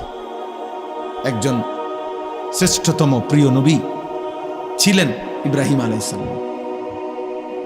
ইব্রাহিম আলাইহিস সালাম আল্লাহ পাকের শ্রেষ্ঠ নবীদের একজন। কোরআনুল কারীমের মধ্যে আল্লাহ তাআলা বলছেন, ইব্রাহিম আলাইহিস সালাম একাই, ইন্না ইব্রাহিমা কানা উম্মাতান, একজন ব্যক্তিকেই আল্লাহ তাআলা বলছেন ইব্রাহিম একাই একটা জাতি, ইব্রাহিমই একজন একাই একটা উম্মত, একটা জাতি। আল্লাহ পাক রব্বুল আলামিন ওনাকে এই মর্যাদা দান করেছেন। কোরআনুল কারীমের মধ্যে আছে আল্লাহ তাআলা ইব্রাহিম আলাইহিস সালামকে বলেছেন, ইন্নী জাইলুকা লিন্নাসি ইমামা, ইব্রাহিম আমি তোমাকে গোটা পৃথিবীর জন্য, সারা বিশ্ব মানবতার জন্য ইমাম বানালাম। এটা ইব্রাহিম আলাইহিস সালামের মর্যাদা। ইব্রাহিম আলাইহিস সালামের ব্যাপারে আল্লাহ তাআলা বলেন, ওয়াত্তাখাযাল্লাহু ইব্রাহিমা খলিলা, আল্লাহ তাআলা নিজে ইব্রাহিম আলাইহিস সালামকে খলিল, বন্ধু হিসেবে গ্রহণ করেছেন। এটা ইব্রাহিম আলাইহিস সালামের মর্যাদা। ইব্রাহিম আলাইহিস সালামের ঈমানের সাক্ষ্য আল্লাহ তাআলা সরাসরি কোরআনের মধ্যে উল্লেখ করেছেন। স্পষ্ট ভাষায় আল্লাহ তাআলা বলছেন, মা কানা ইব্রাহিম ইয়াহুদিয়ান ওয়ালা নাসরানিয়া, ইব্রাহিম ইহুদিও নয়, ইব্রাহিম খ্রিস্টানও নয়, বরং একেবারে একনিষ্ঠ হানিফাম মুসলিমা, একদম একনিষ্ঠ মুসলমান, আল্লাহ তাআলার একনিষ্ঠ অনুগত একজন বান্দা ইব্রাহিম আলাইহিস সালাম। কোরআনুল কারীমের মধ্যে আল্লাহ তাআলা বলছেন, মিল্লাতা আবিকুম ইব্রাহিম হুয়া সাম্মাকুমুল মুসলিমিন। ইব্রাহিম তোমাদের জাতির পিতা এবং তিনি তোমাদেরকে মুসলিম হিসাবে নামকরণ করেছেন। এভাবে কোরআনুল কারীমের মধ্যে অসংখ্য মর্যাদা ইব্রাহিম আলাইহিস সালামের আল্লাহ তাআলা উল্লেখ করছেন। এই সমস্ত মর্যাদা বৈশিষ্ট্যের একটা মূল কারণ হলো আল্লাহ তাআলা ইব্রাহিম আলাইহিস সালামকে বারবার একাধিক কথার দ্বারা বারবার আল্লাহ তাআলা পরীক্ষা করছেন। ওয়া ইযিবতালা ইব্রাহিমা রাব্বুহু বিকালিমাতিন ফাআতাম্মাহুন্না। আল্লাহ তাআলা বলেন, ইব্রাহিমকে তিনি বিভিন্ন কথার মাধ্যমে বারবারই পরীক্ষা করেছেন, আর প্রত্যেকবারের পরীক্ষাতেই ইব্রাহিম আলাইহিস সালাম শতভাগ উত্তীর্ণ হয়েছেন। তো পরীক্ষা নিছেন, পরীক্ষায় তিনি উত্তীর্ণ হয়েছেন, বিনিময়ে আল্লাহ তাআলা তাকে অসংখ্য মর্যাদাবান করেছেন। এজন্য মহান আল্লাহ পাক রব্বুল আলামিনের কাছে দামি হওয়ার জন্য, প্রিয় হওয়ার জন্য ইমানের বহু পরীক্ষায় জিন্দেগিতে উত্তীর্ণ হইতে হয়। আল্লাহ তাআলা তার পছন্দের বান্দাকে পরীক্ষা করেন আর বিনিময়ে তাকে তারাক্কি দান করেন। আহাসিবান নাসু আন ইউতরাকু আন ইয়াকুলু আমান্না ওয়া হুম লা ইফতানুন। আল্লাহ তাআলা বলেন, মানুষগুলো কি এই ভেবেছে যে তারা শুধু বলবে আমান্না, আমি ঈমান আনলাম, আমি আল্লাহরে মানি, এতটুকু বললেই ওয়া হুম লা ইফতানুন, তাদেরকে কোনো পরীক্ষা নেওয়া হবে না, এমনিতেই ছেড়ে দেওয়া হবে? আল্লাহ বলে না। ওয়ালাকাদ ফাতান্নাল্লাযীনা মিন ক্বাবলিহিম, ইতিপূর্বে যত মানুষ ঈমানের দাবি করছে আমি আল্লাহ তাআলা প্রত্যেককে পরীক্ষা নিয়েছি, এবং প্রত্যেকেই পরীক্ষার মাধ্যমে আমি আল্লাহ তাআলা জেনেছি ঈমানের দাবিতে কে সত্যবাদী আর কে মিথ্যাবাদী। তাহলে আল্লাহ তাআলা পরীক্ষার মাধ্যমে এ কথা নির্ণয় করেছেন ঈমানের দাবিতে সত্যবাদী কে, মিথ্যাবাদী কে। কোরআনুল কারীমে এই কথাটা বারবার আছে, আল্লাযী খালাকাল মাউতা ওয়াল হায়াতা লিয়াবলুয়াকুম আইয়ুকুম আহসানু আমালা। আল্লাহ তাআলা বলেন, আমি রব্বুল আলামিন মৃত্যু সৃষ্টি করেছি এবং জীবন দান করেছি। এই জীবন মৃত্যু আল্লাহর দেওয়া। আল্লাহ বলেন, কেন হায়াত দিলাম? লিয়াবলুয়াকুম, তোমাদেরকে পরীক্ষা করার জন্য। ইন্না খালাকনাল ইনসানা মিন নুতফাতিন আমশাজিন নাবতালিহি। আল্লাহ তাআলা বলেন, আমি রব্বুল আলামিন বীর্যের ফোঁটার মাধ্যমে মানুষকে সৃষ্টি করেছি। কেন? নাবতালিহি, পরীক্ষা করার জন্য। কোরআনুল কারীমের মধ্যে আছে, আল্লাহ তাআলা বলেন, কুল্লু নাফসিন যায়িকাতুল মাউত ওয়া নাবলুকুম বিশ-শাররি ওয়াল খাইরি ফিতনা। তোমাদের প্রত্যেককেই মৃত্যুর স্বাদ গ্রহণ করতে হবে, আর তার পূর্বেই আমি তোমাদের প্রত্যেককে ভালো মন্দ উভয় অবস্থা দিয়েই পরীক্ষা করব। ওয়া নাবলুকুম। কোরআনুল কারীমের মধ্যে আছে, আল্লাহ তাআলা বলেন, ওয়ালা নাবলুয়ান্নাকুম বিশাইইম মিনাল খাউফি ওয়াল জু' ওয়া নাকসিম মিনাল আমওয়ালি ওয়াল আনফুসি ওয়াস সামারাত। আল্লাহ তাআলা বলেন, আমি অবশ্যই পরীক্ষা করব তোমাদেরকে কিছুটা ক্ষুধা, কিছুটা ভয়, কিছুটা সম্পদের কমিয়ে দিয়ে, কিছুটা জানের উপরে মুসিবত দিয়ে, কিছুটা তোমাদের ফল ফসলের উপরে মুসিবত দিয়ে পরীক্ষা করব। তাইলে প্রিয় ভাই, এ কথা বোঝানো উদ্দেশ্য, ঈমানের দাবিতে মুমিন হিসাবে নিজেকে টিকিয়ে রাখতে আল্লাহ তাআলা সোয়া লাখ আম্বিয়া কেরামকেও পরীক্ষা নিয়েছেন। আম্বিয়াদের পরবর্তী যারা আল্লাহর মুমিন ঈমানদার বান্দা, তাদেরও পরীক্ষা নিছেন, আমাদেরও পরীক্ষা নিবেন, নিচ্ছেন। আর সেই পরীক্ষায় উত্তীর্ণ হলেই আখিরাতের কামিয়াবি, পরকালের কামিয়াবি।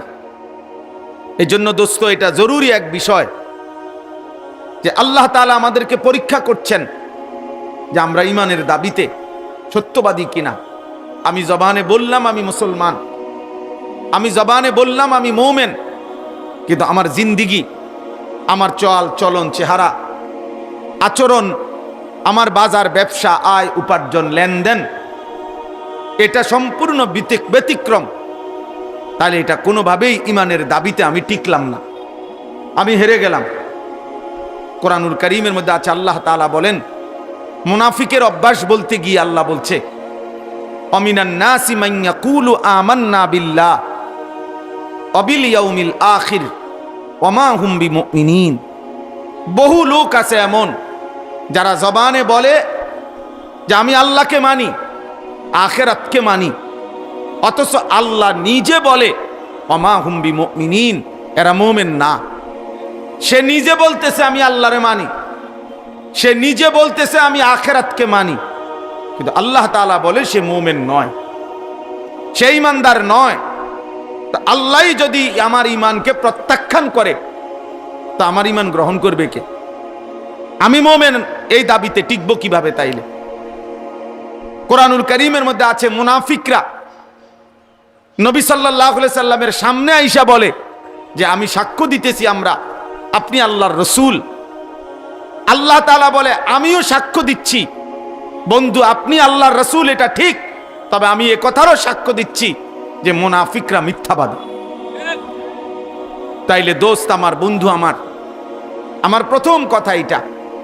অনেক নওজোয়ান, অনেক কিশোর, মাদ্রাসার তালিবে ইলম, এলাকার সর্বস্তরের জনগণ, প্রত্যেকেই আমি কিংবা আপনি ইমানের দাবিতে একথা স্পষ্ট করতে হবে। জিন্দিগি মুনাফিকের আচরণ হলে হবে না। যার জবান, দিল এবং বাহ্যিক অঙ্গ প্রত্যঙ্গ, আমল, বাহ্যিক কর্মকাণ্ড, আপনি আমি প্রত্যেকেই শতভাগ এক করতে হবে। জবানেও কালেমা, দিলেও কালেমা, জিন্দিগিতেও কালেমা।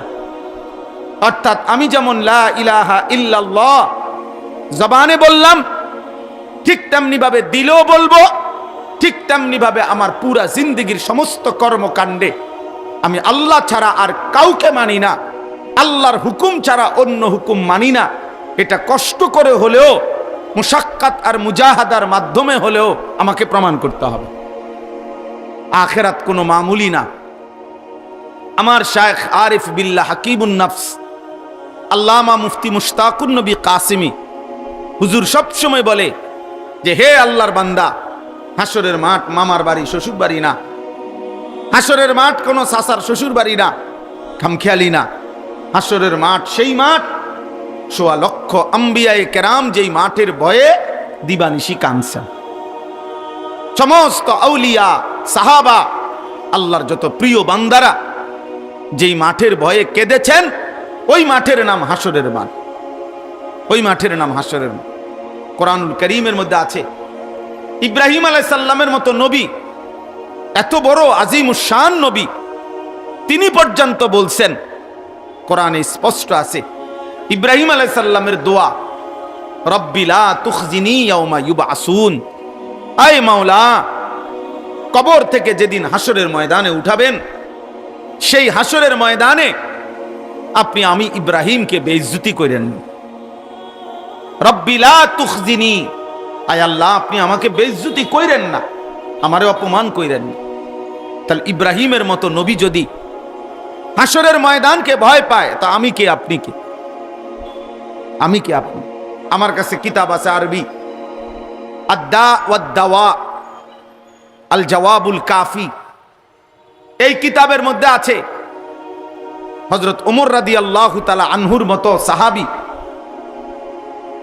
তাকে দুশমন নামাজ অবস্থায় ছুরি মারছিল।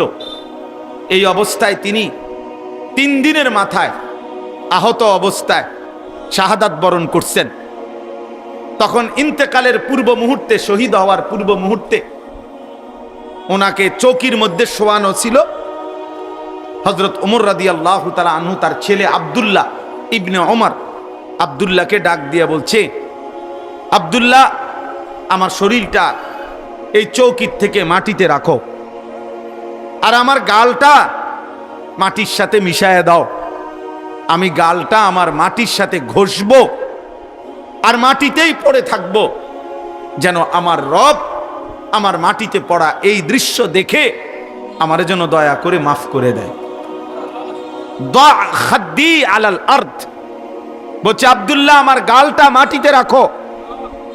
আসা রব্বি আন ইয়ারহামানি, আশা করা যায় এতটুকুর বিনিময়ে আমার আল্লাহ যদি আমারে মাফ করে দেয়। চকির মতো মরবো চকির পিঠে বসে, চকিতে না, আমি এটা চাই না, ফেলে দাও মাটির দেহ মাটিতে। আমার কাছে একটা কিতাব আছে, সফরে হিজাজ, হজ্জের সফরে প্রতি বছর আমি, আমার বুধবারে ফ্লাইট ইনশাআল্লাহ, প্রতি বছরই হজে যাওয়ার আগে আমি নতুন নতুন একটা হজ্জের কোনো বই পড়ি, আমার এটা অভ্যাস দীর্ঘদিনের। এই বছর যে বইটা পড়তেছি এটার নাম হলো সফরে হিজাজ, হযরত মাওলানা আব্দুল মাজেদ দরিয়াবাদী রাহমাতুল্লাহ আলাইহির সফরের হজ্জের কারনামা। 1929 সালে উনি হজ্জের সফর করছেন, আজ থেকে প্রায় 96 বছর আগে। এই 96 বছর আগে হজ্জের সফর নামায় তিনি একটা আশ্চর্য সুন্দর কথা লিখছে ওই কিতাবের মধ্যে। আল্লাহর ঘরের কাছে গিয়ে তিনি মনে মনে ভাবতেছিলেন আল্লাহর কাছে কি চাইবেন, তো নিজে নিজে আবার বলতেছিলেন, মাওলা, মাটির এক সামান্য টুকরা থেকে যার সৃষ্টি, তার আর স্বপ্নই কি, তার আর আশাই কি, সে আর চাইবেই কি, আপনি দয়া করে আপনার মর্জি মতো দিয়ে দেন।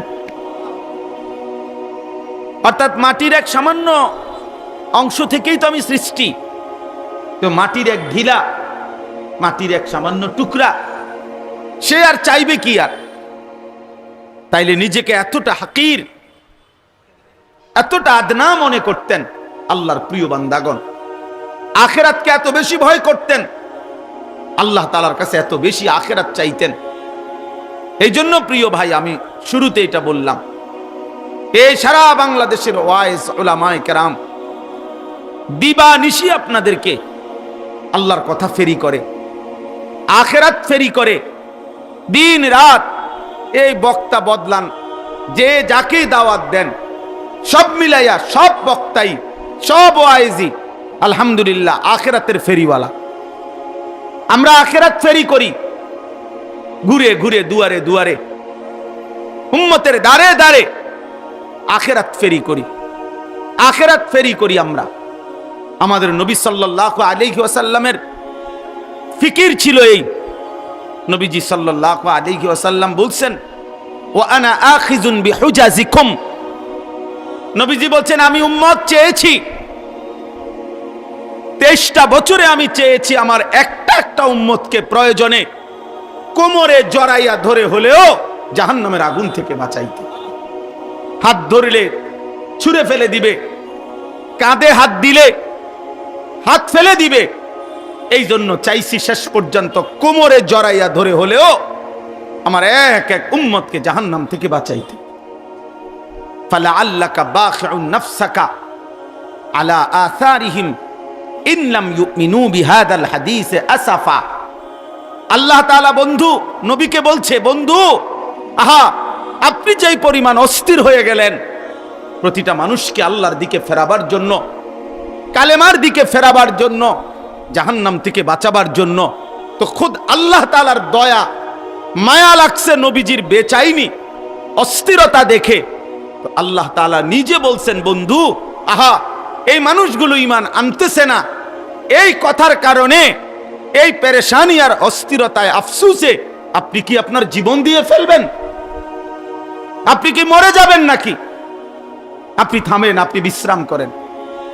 আমার প্রিয় ভাই, উম্মতের উলামায়ে কেরাম, উম্মতের ওয়াইজিনে কেরাম ঠিক রাসূলুল্লাহ সাল্লাল্লাহু আলাইহি সাল্লামের ওয়ারাসাত উত্তরাধিকারী সূত্রেই এই পেরেশানি, এই অস্থিরতা লালন করে। এই জন্য আপনাদের কাছে আহাজারি করে, দুয়ারে দুয়ারে ফেরি করে, যেটা নবী সাল্লাল্লাহু আলাইহি সাল্লামের মিশন ছিল। তো উম্মতের উলামায়ে কেরামেরও সেই একই মিশন। বলেন আলহামদুলিল্লাহ। রাসূলুল্লাহ সাল্লাল্লাহু আলাইহি সাল্লাম 23টা বছরে উম্মতের দাঁড়ে দাঁড়ে ঘুরছেন। কভি আরশ पर कभी फरश पर कभी उनके दर कभी दर बदर गमे आशिकी तेरा शुक्रिया मैं कहां कहां से गुजर गया कभी हो रास्तू में तन्हा कभी हो गुरूद सहरा मैं जुनू का हम सफर हो मेरा कोई घर नहीं है। নবী সাল্লাল্লাহু আলাইহি সাল্লাম যেন বলতেন, উম্মত আমার কোনো ঘর নাই, আমি এক নেশার সফরে আছি, এক নেশা আমার। উম্মত কিভাবে জাহান্নাম থেকে বাঁচবে, উম্মত কিভাবে জাহান্নাম থেকে বাঁচবে। কবি উনকে দর কবি দর বদর, অর্থ হইল কখনো আমি আল্লাহর দুয়ারে পড়ছি, কখনো আমি আমার মালিকরে বলছি আল্লাহ আমার এক এক উম্মতকে হেদায়েত দেন, কখনো উম্মতের দুয়ারে দুয়ারে ঘুরছি, উম্মত জাহান্নাম থেকে নিজেকে বাঁচাও। কবি উনকে দর কবি দর বদর, কখনো মালিকের দুয়ারে, কখনো উম্মতের দুয়ারে, কখনো আল্লাহকে ডাকছি আল্লাহ আমার উম্মতকে মাফ করে দেন, আমার উম্মতকে হেদায়েত দেন। আবার কখনো উম্মতের দুয়ারে দুয়ারে বলছি উম্মত জাহান্নাম থেকে বাঁচাও, আখিরাত থেকে বাঁচো। হাদিসে আছে আল্লাহর নবী সাল্লাল্লাহু আলাইহি সাল্লাম ফজরের নামাজের ওয়াক্তেও নিজের মেয়ে ফাতেমার ঘরের দরজার কড়া নাড়তেন আর বলতেন, ফাতেমা কুমি লিসসালাহ আনকিজি নাফসাকি মিনান নার। ফাতেমা ওঠো না মা, নামাজের জন্য ওঠো, জাহান্নামের আগুন থেকে নিজেকে বাঁচাও মা। ফা ইন্নী লা উগনি আনকে মিনাল্লাহি শাইআ, কিয়ামতের দিন আমি মুহাম্মদের মেয়ে ফাতেমা এই কথা বললে আমি তোমার কোনো উপকার করতে পারবো না, তোমার সেজদা তোমার গোলামি তোমাকে রক্ষা করবে।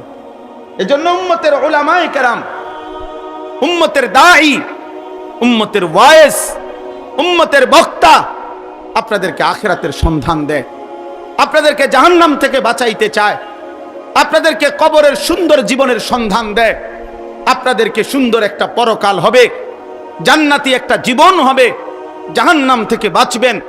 এই ফিকির করে উলামায়ে উম্মত, এই ফিকির করে ওয়াইজিন, এই ফিকির করে দাঈ। উলামায়ে কেরাম প্রতিটা মানুষকে জাহান্নাম থেকে বাঁচাইতে চায়।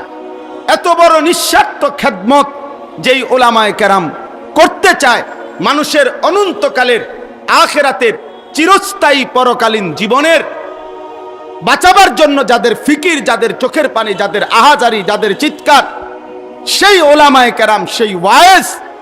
আফসোসের বিষয় হইল এমন নিঃস্বার্থ জাতির সেবক যারা, উম্মতের খাদেম যারা, সেই উলামায়ে কেরামকে যারা বিদ্রুপ করে, সেই উলামায়ে কেরামকে যারা ব্যঙ্গ করে, তাদের চাইতে চূড়ান্ত বেয়াদব আল্লাহর জমিনে আর কেউ হইতে পারে না। এই জন্য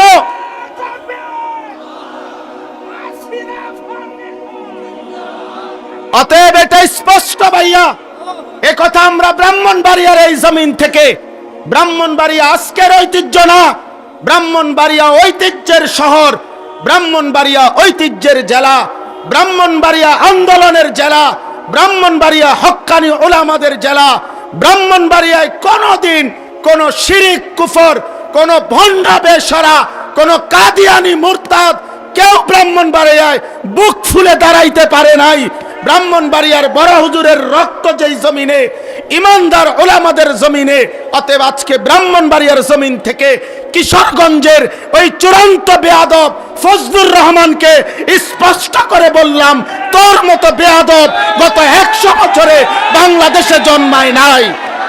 তুই স্বাধীনতার পক্ষের না, তুই স্বাধীনতার শত্রু, তুই এদেশের শত্রু বেটা।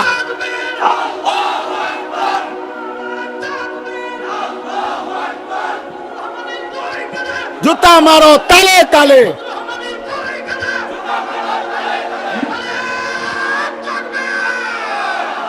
কিশোরগঞ্জের ওই বেয়াদব গত 60 বছরে তোর মতো বেয়াদবের মতো কথা বাংলাদেশে কোন নাস্তিক মুরতাদ, কোন স্বঘোষিত মুরতাদ এত বড় কথা বলে নাই। সে দেশের মা বোনদেরকে বলছে, যে আপনারা আলেমের সন্তান পেটে নিবেন না। আরে বেটা বেয়াদব, তোর মতো বেয়াদবকে, তোর মা বাপকে যদি কোন আলেমে দিন বিয়ে না পড়াইতো তো তুই ফজলুর রহমান কোন নেককার চরিত্রবান কোন পবিত্র নারীর ঘরে জন্ম নিতে পারতি না বেটা। তুই এখন মোল্লা চেনো না? ইসলাম এক জিনিস, মোল্লাতন্ত্র আরেক জিনিস। ইসলাম তোর আব্বার, ইসলাম তোর বাবার নাকি বেটা? হ্যাঁ, ইসলাম তুমি আনছো নাকি? এজন্য এটা স্পষ্ট, এই বেয়াদব চূড়ান্ত বেয়াদব। বাংলাদেশের জমিনে ইনশাআল্লাহ এমন নিকৃষ্ট বেয়াদবের বিচার হবেই হবে ইনশাআল্লাহ, কোনো সন্দেহ নাই ইনশাআল্লাহ। এই পর্যন্ত কেউ আপনার এই পৃথিবীতে, আমরা পড়ছি কিতাবে, ওলামায়ে কেরামের রক্ত বিষের মতো, বিষ যেমন মানুষকে শেষ করে দেয়, ওলামায়ে কেরামের রক্ত নিয়ে কেউ ছিনিমিনি খেললে, ওলামায়ে কেরামের ইজ্জত নিয়ে কেউ ছিনিমিনি খেললে, খোদার কসম, রব্বে কাবার কসম, আল্লাহ তাআলা ওই ব্যক্তি, ওই গোষ্ঠী, ওই দলকে বেইজ্জতি, লাঞ্ছিত, অপমানিত করেই করে, করেই করে, করেই করে। এজন্য 16 বৎসর যারা জুলুম করেছে, ওলামাদেরকে বেইজ্জতি করেছে, আজকে তারা নাই। মামুনুল হক এখনো বাংলার জমিনে বহাল আছেই আলহামদুলিল্লাহ। মামুনই আছে। মামুন মানে নিরাপদ, মামুনই আছে। ফ্যাসিস্ট নাই, জালেম নাই, অহংকারীরা নাই, অহংকারীরা নাই। এটাই রবের ফয়সালা, এটাই আল্লাহর ফয়সালা। ব্রাহ্মণবাড়িয়ার ওই বেয়াদব, ব্রাহ্মণবাড়িয়ার ওলামায়ে কেরামকে বারবার বিদ্রুপ করেছিল। তুমি ওবায়দুল মুক্তাদির আজকে ব্রাহ্মণবাড়িয়ার জমিনে নাই, কিন্তু ব্রাহ্মণবাড়িয়ার কওমি মাদ্রাসাও আছে, আল্লামা সাজিদুর রহমানও আছে, আল্লামা মুফতি মুবারকুল্লাহ আছে, থাকবে থাকবে থাকবে ইনশাআল্লাহ।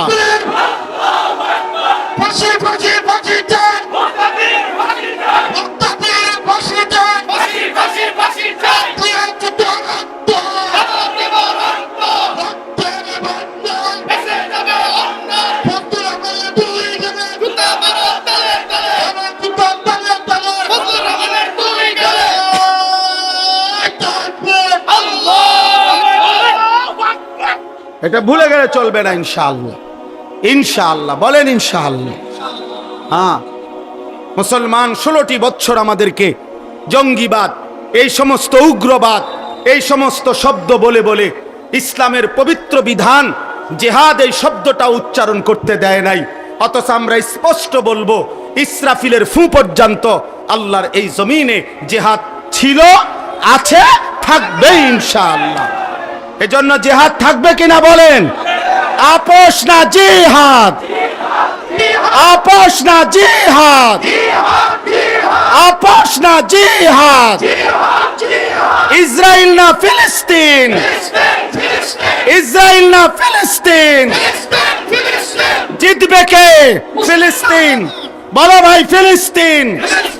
আবার বলো, আবার বলো, জোরসে বলো, দাঁড়িয়ে বলো, দাঁড়িয়ে বলো, সবাই বলো এক আওয়াজে, বলো নারে ফিলিস্তিন, ফিলিস্তিন, ফিলিস্তিন, ফিলিস্তিন।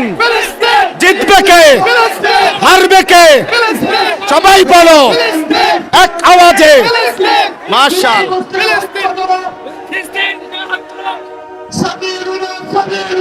আল জিহাদ, আল জিহাদ, সাবিলুনা, সাবিলুনা, আল জিহাদ, আল জিহাদ। জিন্দাবাদ, জিন্দাবাদ। ইনশাআল্লাহ, ইনশাআল্লাহ 10ই মে শনিবার ফজরের নামাজের পরে সালাম ফিরায়া পাকিস্তানের মধ্যে মুজাহিদ সেনাবাহিনী ভারতের উপরে যখন আক্রমণ করেছিল, চূড়ান্ত 3 ঘন্টার ব্যবধানে আমেরিকার থেকে ফোন আসছে, বন্ধ করে দাও, পারতা না। শেষ পর্যন্ত মোদি বন্ধ করে দিয়েছে। এজন্য যে রব্বুল আলামিন মোদিকে বেইজ্জতি করেছে, সেই মালিক নেতানিয়াহুকে ইনশাআল্লাহ ধ্বংস করে দেবে ইনশাআল্লাহ, ইনশাআল্লাহ। এজন্য ইসলাম থাকবে, কোরআন থাকবে, জিহাদও থাকবে ইনশাআল্লাহ। বলেন ইনশাআল্লাহ।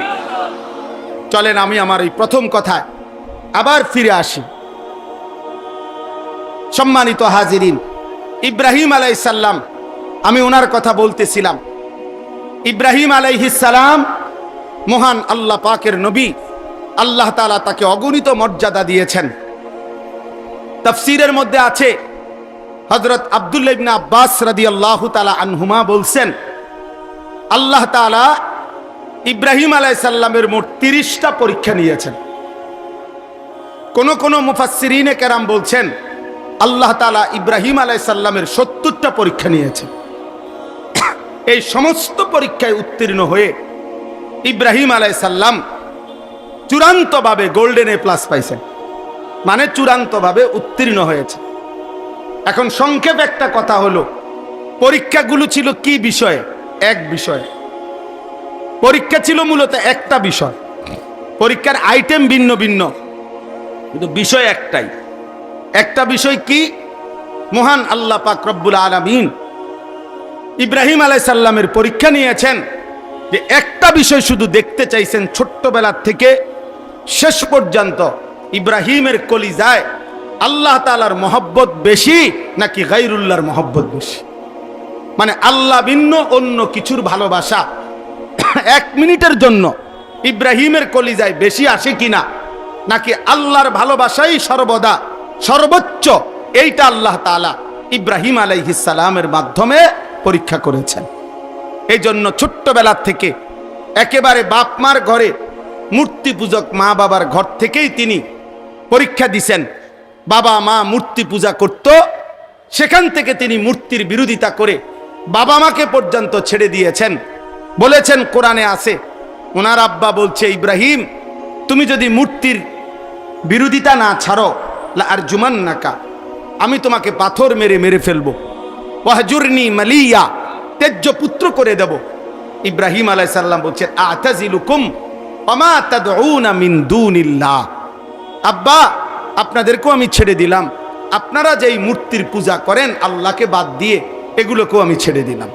ওয়া আদউ রাব্বি, আমি কেবল আমার রব আল্লাহকে ডাক দিলাম। আসা আল্লাহ আকুনা বিদুআই রাব্বি শাকিয়া, আমি বিশ্বাস করি বাপ, আমার ওই মহান রবকে ডেকে কেউ কোনোদিন বঞ্চিত হয় না। আল্লাহকে ডেকে কেউ হারে না, আল্লাহকে ডেকে কেউ বঞ্চিত হয় না। এই যে ছোটবেলা আগুনের কুণ্ডলিতে পরীক্ষা দিছে, জিব্রাইল, ইসরাফিল, মিকাইল, আজরাইল, 4 জন ফেরেশতা পর্যন্ত আয়েশা সাহায্য করতে চাইছে যে ইব্রাহিম আপনি বললে আমরা আগুনের কুণ্ডলি থেকে আপনাকে হেফাজত করব। ইব্রাহিম আলাইহিস সালাম বলছে, তোমরা সরো, যার জন্য আমি আগুনে পড়তে যাচ্ছি সেই মহান আল্লাহ রব্বুল আলামিন আমাকে দেখতেছেন। হাসবি আল্লাহ, আমার আল্লাহই আমার জন্য যথেষ্ট। তো ফেরেশতাদের সাহায্যের আবদার প্রত্যাখ্যান করে পরীক্ষায় উত্তীর্ণ হয়েছেন। আল্লাহ দেখতে চাইছেন আগুনে পড়ার মুহূর্তেও গায়রুল্লাহকে ডাকে কিনা, না ডাকে নাই। কাকে ডাকছে বলেন না? কাকে ডাকছে? আল্লাহকে ডাকছে। 84 বছর বয়সে আল্লাহ তাআলা ইসমাইল আলাইহিস সালামকে ওনার সন্তান হিসাবে দান করছেন। এই ইসমাইলকে নিয়ে বড় 3টা পরীক্ষা নিছে আল্লাহ ওনার কাছ থেকে। 1 নম্বরে ওনাকে প্রথম বলছে যে তোমার সীমাহীন কান্নাকাটিতে আমি তোমাকে ইসমাইলের মতো সন্তান দিলাম, তবে তারে কোলে নিতে পারবা না, তাফসিরে আছে, আদর করতে পারবা না, চুমা দিতে পারবা না, শুধু তাকায় তাকায়া দেখবা। তিনি বলছেন, মাওলা আমি মানি, আমি আপনাকেই ভালোবাসি, সন্তানকে না, আপনাকেই বেশি ভালোবাসি। কয়দিন পরে আল্লাহ বলছে, ইব্রাহিম ছেলেটাকে এতদিন তো দেখতে দিছি, এখন আর দেখতেও দেব না, চোখের আড়ালে তার মা হাজেরা এবং ইসমাইলকে দূরে দিয়ে আসো, চোখের আড়াল করে দাও। ইব্রাহিম আলাইহিস সালাম বললেন, আল্লাহ আমি এটাও মানি, আমি আপনাকেই বেশি ভালোবাসি, দিলাম চোখের আড়াল করে। তো আল্লাহর ঘর কাবার কাছে রেখে আসছেন। কিছুদিন পরে আল্লাহ তাআলা বলছেন, ইব্রাহিম প্রথমত আদর করতে দেই নাই, তারপরে চোখের সামনে রাখি নাই, এবার আমি তোমার চূড়ান্ত পরীক্ষা নিতে চাই, সেটা হলো সন্তানটাকে জবাই করে আমারটা আমারে দিয়ে দাও। এবার আর চোখেও দেখবা না, চোখের আড়ালেও রাখবো না, জবাই করে দাও। ইব্রাহিম আলাইহিস সালাম বললেন, মাওলা আমি পাশ করতে চাই, মাওলা আমি হারতে চাই না, আমি জিতবই, আমি আপনাকেই সবচেয়ে বেশি ভালোবাসি। এই কারণে ইব্রাহিম আলাইহিস সালাম সত্যি সত্যি সন্তানের গর্দানে ছুরি রাখছেন। আল্লাহ তাআলা সেই চূড়ান্ত পরীক্ষায় আল্লাহ তাআলা উত্তীর্ণ ঘোষণা করছেন, কাদ সাদ্দাক্তার রুইয়া, হ্যাঁ ইব্রাহিম পরীক্ষায় কামিয়াব, তুমি সফল, তুমি কামিয়াব। এইভাবে আরো অনেক পরীক্ষা আছে। এই সমস্ত পরীক্ষার পরে ইব্রাহিম আলাইহিস সালামকে আল্লাহ তাআলা এবার বললেন, তুমি আমার ঘর কাবা, ওয়া ইদ বাওয়ানা লি ইব্রাহিমা মাকানাল বাইত, আল্লাহ তাআলা বলেন আমি আল্লাহ নিজে এবার আমার বন্ধু ইব্রাহিমকে বললাম, সারা জীবনের পরীক্ষার বিনিময়ে এইবার তুমি আমার ঘর পুনর্নির্মাণ করো। তোমাকে আমি আল্লাহ এই সারা জীবনের পরীক্ষার বিনিময়ে একটি শ্রেষ্ঠ পুরস্কার দিলাম, যে আমার ঘর বানাবার সুযোগ অনুমতি তোমাকে দিলাম। ইব্রাহিম আলাইহিস সালাম নিজের সন্তান ইসমাঈলকে নিয়ে আল্লাহর ঘর কাবা পুনর্নির্মাণ করলেন। ওয়া ইদ ইয়ারফাউ ইব্রাহিমুল কাওয়াইদা মিনাল বাইতি ওয়া ইসমাঈল। এই আমি এবার যে কথাটা বলতে চাই, এখানে আইসা ইব্রাহিম আলাইহিস সালাম সারা জীবনের পরীক্ষা দিছে, বিনিময়ে আল্লাহর কাছে কিছু চায় নাই, আল্লাহর ঘর কাবা নির্মাণ করছে। এইবার আল্লাহই বলছে, ইব্রাহিম তুমি সারা জীবনের পরীক্ষা দিছ, উত্তীর্ণ হয়েছ, আমার ঘর কাবা বানাইতে বলছি, তাও বানাইছ, এবার আমি তোমারে কিছু দিতে চাই, তুমি চাও, বলো এবার তোমার কি কি দরকার। ইব্রাহিম আলাইহিস সালাম তখন সন্তান ইসমাঈলকে নিয়ে দোয়া করছেন। দোয়ার মধ্যে বলছেন কতগুলো কথা। এই কথাগুলো কি? এক নাম্বার, রব্বানা তাকাব্বাল মিন্না ইন্নাকা আনতাস সামিউল আলিম। আল্লাহ প্রথম দোয়া, আপনার কাছে প্রথম চাওয়া, আপনি আমাদের এই খেদমত, আপনার ঘর নির্মাণের খেদমত আপনি কবুল করে নেন। দুই নাম্বার, সংক্ষেপে বলতেছি, রব্বানা ওয়াজআলনা মুসলিমাইনি লাকা।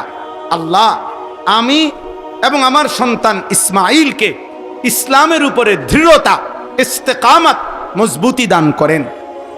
তিন নাম্বার, অমিন যুররিয়াতিনা উম্মাতাম মুসলিমাতাল লাক। একজন পিতা শুধু ছেলের জন্য না, ছেলের পরবর্তী জেনারেশন কিয়ামত পর্যন্ত আগত আমার বংশধারা, আপনি প্রত্যেক যুগে এমন এক দল আমার বংশধারার মধ্যে রাখবেন যারা মুসলিম, যারা আপনার হুকুমের 100 অনুগত। এমন বংশধারা যেন আমার কিয়ামত পর্যন্ত হয়, আল্লাহ আপনার কাছে আমি সেই দোয়া করলাম। চার নাম্বার, ওয়া আরিনা মানাসিকানা। আল্লাহ আপনার যত ইবাদত, সমস্ত ইবাদতের নিয়ম কানুন পদ্ধতি আপনি আমাদেরকে বলে দেন, সঠিকভাবে শিখিয়ে দেন। পাঁচ নাম্বার, ওয়াতুব আলাইনা। আল্লাহ আপনি আমাদের তওবা কবুল করে নেন। আচ্ছা গেল এগুলো। সর্বশেষ এই যে কথাটা আমি বলে শেষ করব, আল্লাহ নবী সাল্লাল্লাহু আলাইহি ওয়াসাল্লাম সরদারে দু আলম, আমাদের নবী, তিনি আখিরি নবী, আমরা সবাই জানি। তো এটা আমরা যেমন জানি তিনি শেষ নবী, সমস্ত আম্বিয়ারাও জানে ইনি শেষ নবী। সুবহানাল্লাহ, এটা তো নবীরাও জানে। তো আল্লাহর নবী ইব্রাহিম আলাইহিস সালাম সারা জীবনের পরীক্ষা এবং আল্লাহর ঘর কাবা পুনর্নির্মাণ করে এই সুযোগ যখন পাইছে আল্লাহর কাছে চাওয়ার, তো তিনি এই শেষ দোয়া করলেন, রব্বানা ওয়াবআস ফীহিম রাসূলাম মিনহুম। আয় আল্লাহ, আমার ফরিয়াদ ওই আখিরি জামানার পয়গম্বর, ওই আখিরি নবী মুহাম্মদ সাল্লাল্লাহু আলাইহি সাল্লাম, তাকে আমার এই সন্তানের বংশধারায় দান করেন। আমি আখিরি বন্ধুকে চাইলাম, আমি শেষবারের মতো আপনার কাছে এমন একটা জিনিস চাইলাম যেটা আপনার কাছে আছেই কেবল একটা, তিনি রাসূলুল্লাহ সাল্লাল্লাহু আলাইহি ওয়াসাল্লাম। বলেন আলহামদুলিল্লাহ। তাইলে আমাদের জন্য, এই আখিরি প্রজন্মের জন্য, আখিরি উম্মতের জন্য ইব্রাহিম আলাইহিস সালাম আমাদের নবী, আখিরি নবী সাল্লাল্লাহু আলাইহি সাল্লামকে চেয়েছেন এবং কেন চেয়েছেন? তো ইব্রাহিম আলাইহিস সালাম বলে দিছেন, আমি ওই আখিরি নবী মুহাম্মদকে কেন চাইলাম? এক, ইয়াতলু আলাইহিম আয়াতিকা, আপনার কোরআন, আপনার আয়াত সে আমার এই বংশধারার মধ্যে তেলাওয়াত করবে, এই জন্য। দুই, আল্লিমুহুমুল কিতাবা ওয়াল হিকমা, আমার এই আখিরি পয়গম্বর মুহাম্মদ সাল্লাল্লাহু আলাইহি সাল্লাম আমার এই বংশধারায় কিয়ামত পর্যন্তের জন্য যারা আসবে এই প্রজন্মকে তিনি কোরআন এবং সুন্নাহর আলোকে জীবনের শিক্ষা দিবেন, জীবনের তালিম দিবেন কোরআন সুন্নাহর আলোকে।